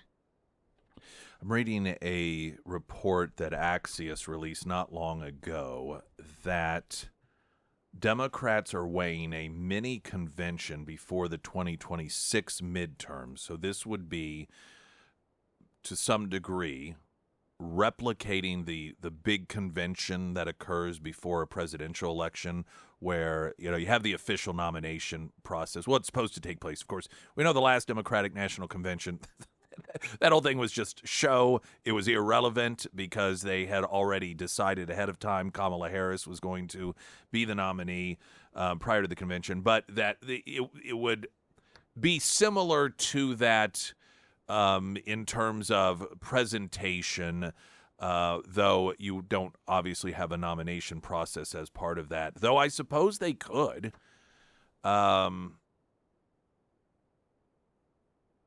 I don't know. I guess, no, it would depend on each state. I was thinking about some of the congressional races. But anyway, that aside, so here's what the story from Axios reads. Senior Democratic officials want to hold a rare national convention before the 2026 midterms to showcase candidates and emerging leaders of the party. People familiar with the conversation tell Axios. The event, a smaller version of the national conventions the party holds in presidential election years, would allow the party to fundraise and get media attention as it tries to win back both chambers of Congress next year. It could also create a national stage for Democrats running in key House, Senate, and governor's races to frame their argument against President Trump and his MAGA Republicans. Ken Martin, the new chair of the Democratic National Committee, quietly has been pushing the idea with party leaders in Minneapolis this week during the final meeting as DNC chair. Martin has noted that the party has held midterm-focused conventions in the past, though not for decades. The talks are in early stages, so it's unclear whether such an event will be held. The DNC declined to comment. The convention also would likely double as a gathering place for potential 2028 presidential candidates looking to bolster their public profiles and glad hand other party leaders. It would be a high-stakes endeavor for Martin, who took over a party that was rocked by its losses last year and left with relatively little cash. Such gatherings evidently were routine for Democrats in the 70s and 80s.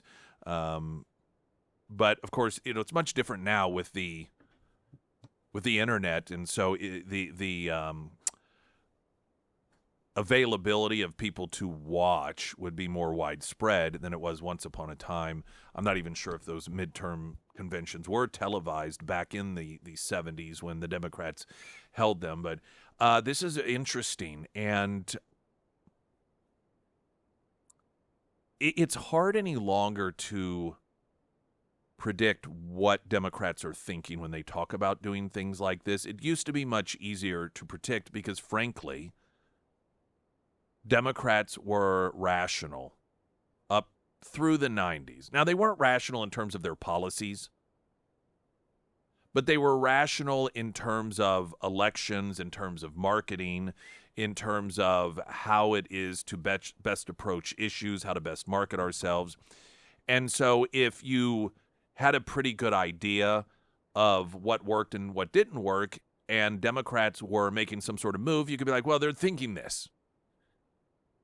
But increasingly, Democrats make such bad decisions that defy every bit of logic imaginable. It makes it very difficult to try and determine why Democrats talk about or do the things that they do. And so when evaluating the convention, so the argument, again, I suppose, is, well, they're hoping to get some attention, maybe get a head start on Republicans, and get a lot of attention for some of their candidates that are running. But some of the people, every time they open their mouths, that isn't good for the Democrats. But maybe that's part of it. Maybe it is an opportunity to put forward the Democrats that seem less hysterical and less irrational to try and redefine the party, because right now all the attention goes to the Jasmine Crockett's and, the Mamdanis, who is an insane anti-Semitic communist that is in all likelihood going to win that mayorship in New York. And so there's so much attention that is being drawn naturally and unavoidably to all of these failures within the Democrat Party. And maybe the idea here is we need to counter our own people, counter our own reality, and try and put out there for everyone to see, no, look, we have all these normal Democrats. Because if you think about it, let's say that you have somebody that you feel is a really bright, young, articulate, enthusiastic Democrat that doesn't seem like an insane lunatic, and they're running in the 5th Congressional District of Michigan, or, just pulling somebody out of midair. But people outside of the 5th Congressional District of Michigan don't know who this person is. So you put them on the national stage. You have a midterm convention where they are given a speaking spot so that you hope that they get this attention that then tells the American people, look, we have some normal Democrats here. They're not all insane. I don't know, though. I kind of hope that it happens. It would be interesting to see if it does happen. Will they have discussions on platforms? I don't think they're going to want to do that. In fact, to that point, there was an attempt this week at the Democrat National Committee summer meeting to come up with a resolution that gave them at least somewhat the appearance of not being anti-Semitic and anti-Israel. And, of course, that all completely fell apart. I'll share that next. I'm Nick Reed.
DNC botching Israel vote, which is putting on display the real problem the Democrat Party has with unapologetic anti-Semitism.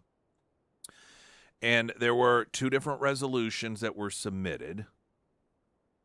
One urged a ceasefire and a return of hostages held by Hamas. Now, most people recognize that that is what Hamas wants because the ceasefire is beneficial to them. And then the way that that always works is they, in exchange, agree, okay, we'll release the hostages, but they may do one, and then they'll delay, and then it just allows them to regroup. It is to their advantage. So that's why they always want to have a ceasefire.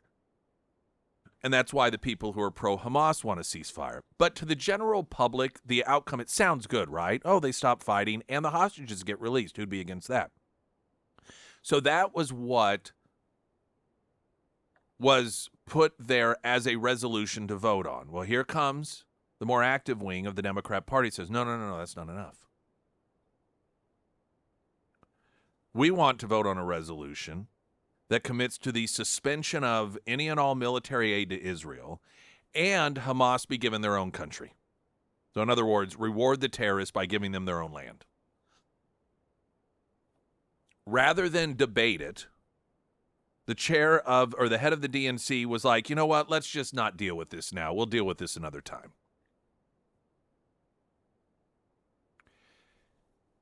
This isn't the first time that the establishment of the Democrat Party has had to cover for the anti-Semitic wing of the Democrat Party. It's more recognized today because of the October 7th attack and what we saw with Democrat activists and all these left-wing students all over campuses calling for the second Holocaust, to wipe the Jews off the planet, finish what Hitler started. And it just became very, very profoundly, and for a lot of people shockingly clear, that anti-Semitism, real, true, dangerous anti-Semitism resides in the Democrat Party. And so now when you have this sort of thing occur during the summer convention for the Democrats, and it's a little bit louder, and it makes a little more sense. I've played this audio before, but I'm going to play it again to demonstrate that this is not a new problem. It just hasn't garnered the attention since October 7th. And this is the Democratic National Convention, and it would have been the 2012. Obama was running for re-election. And what was supposed to be the standard virtue signaling, hey, we love Israel just as much as everyone else, we're not anti-Semitic, resolution about moving the embassy to Jerusalem, the true capital of Israel. And the Democrat activists, you'll hear it here. The resolution's brought up. It's a very vocal and active wing of the Democrat Party, very against it. To the point where, and you'll hear it play out, they don't know what to do. The chair of the convention realizes this is on national television, this is not looking good, and then eventually just lies and pretends as if the resolution passes when it clearly didn't. President Obama recognizes Jerusalem as the capital of Israel, and our party's platform should as well. Mr. Chairman, I have submitted my amendment in writing, and I believe it is being projected on the screen for the delegates to see. I move adoption of the amendment as submitted and shown to the delegates. A motion has been made. Is there a second? Is there any further discussion? Hearing none, the matter requires a 2/3 vote in the affirmative. All those delegates in favor say aye. All those delegates opposed say no. In the opinion of the, let me do that again. All of those delegates in favor say aye. All those delegates opposed say no.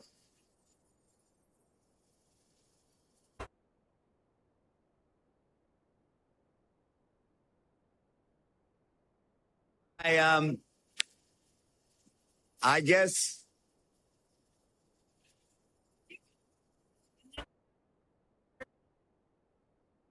I'll do that one more time. All those delegates in favor say aye. All those delegates opposed say no. In the opinion of the chair, 2/3 have voted in the affirmative. The motion is adopted, and the platform has been amended as shown on the screen. All right, so you could, and what a farce! What an absolute farce! It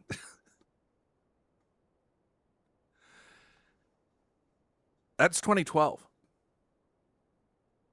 and that was a moment in which the Democrat Party began to lose some control of the anti-Semitic wing of their party, and I'm not sure exactly why at that moment so many at the convention decided to vocally fight back. And perhaps this was simply a moment in which, the Democrat Party began to recognize that perhaps people were beginning to notice the anti-Semitism in their party, and they needed the Jewish vote, and there were some concerns that the Obama administration was not as pro-Israel as the United States had been, and so in order to look like they were very pro-Israel, they brought forth this resolution that should have been kind of a no-brainer, and thinking, well, this is obviously just what we do. We pretend as if we're very pro-Israel, and so this is a no-brainer, but a lot of, clearly, at least half, if not more, of the Democrat delegates there at the convention were totally opposed to this. And you heard there, he didn't know what to do. And then the gal you could hear in the background who is in charge of the rules and so forth said, you just have to let them do what they're going to do. And so he had them vote again. And despite the fact clearly 2/3 did not vote in favor of the pro-Israel as a resolution, he declared that they did. Just absolute joke. But it was an attempt to cover up for the anti-Semitism in the Democrat Party. And that was back in 2012.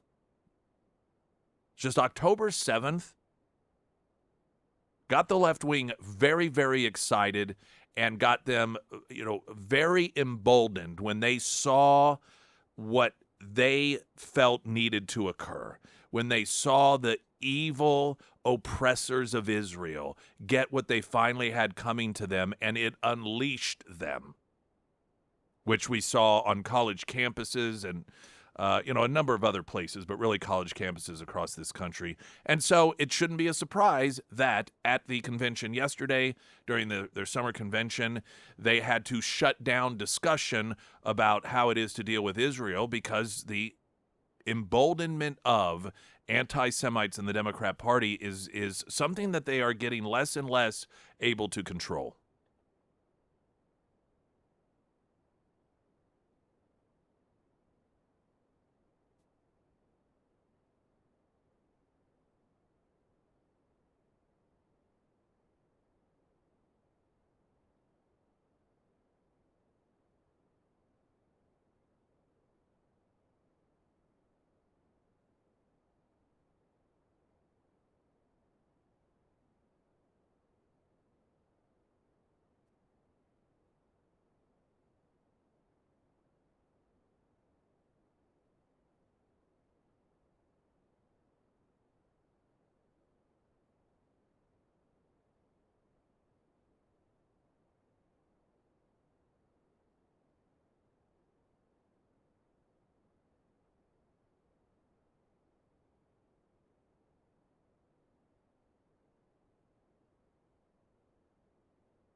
Sarah Myers, everyone. Thank you. The Pyramid Roofing Company with more rain in the forecast. Some of you may experience some roofing issues, yellowing on your ceiling, or maybe you had blistering from the hot weather and it now has turned into leaks.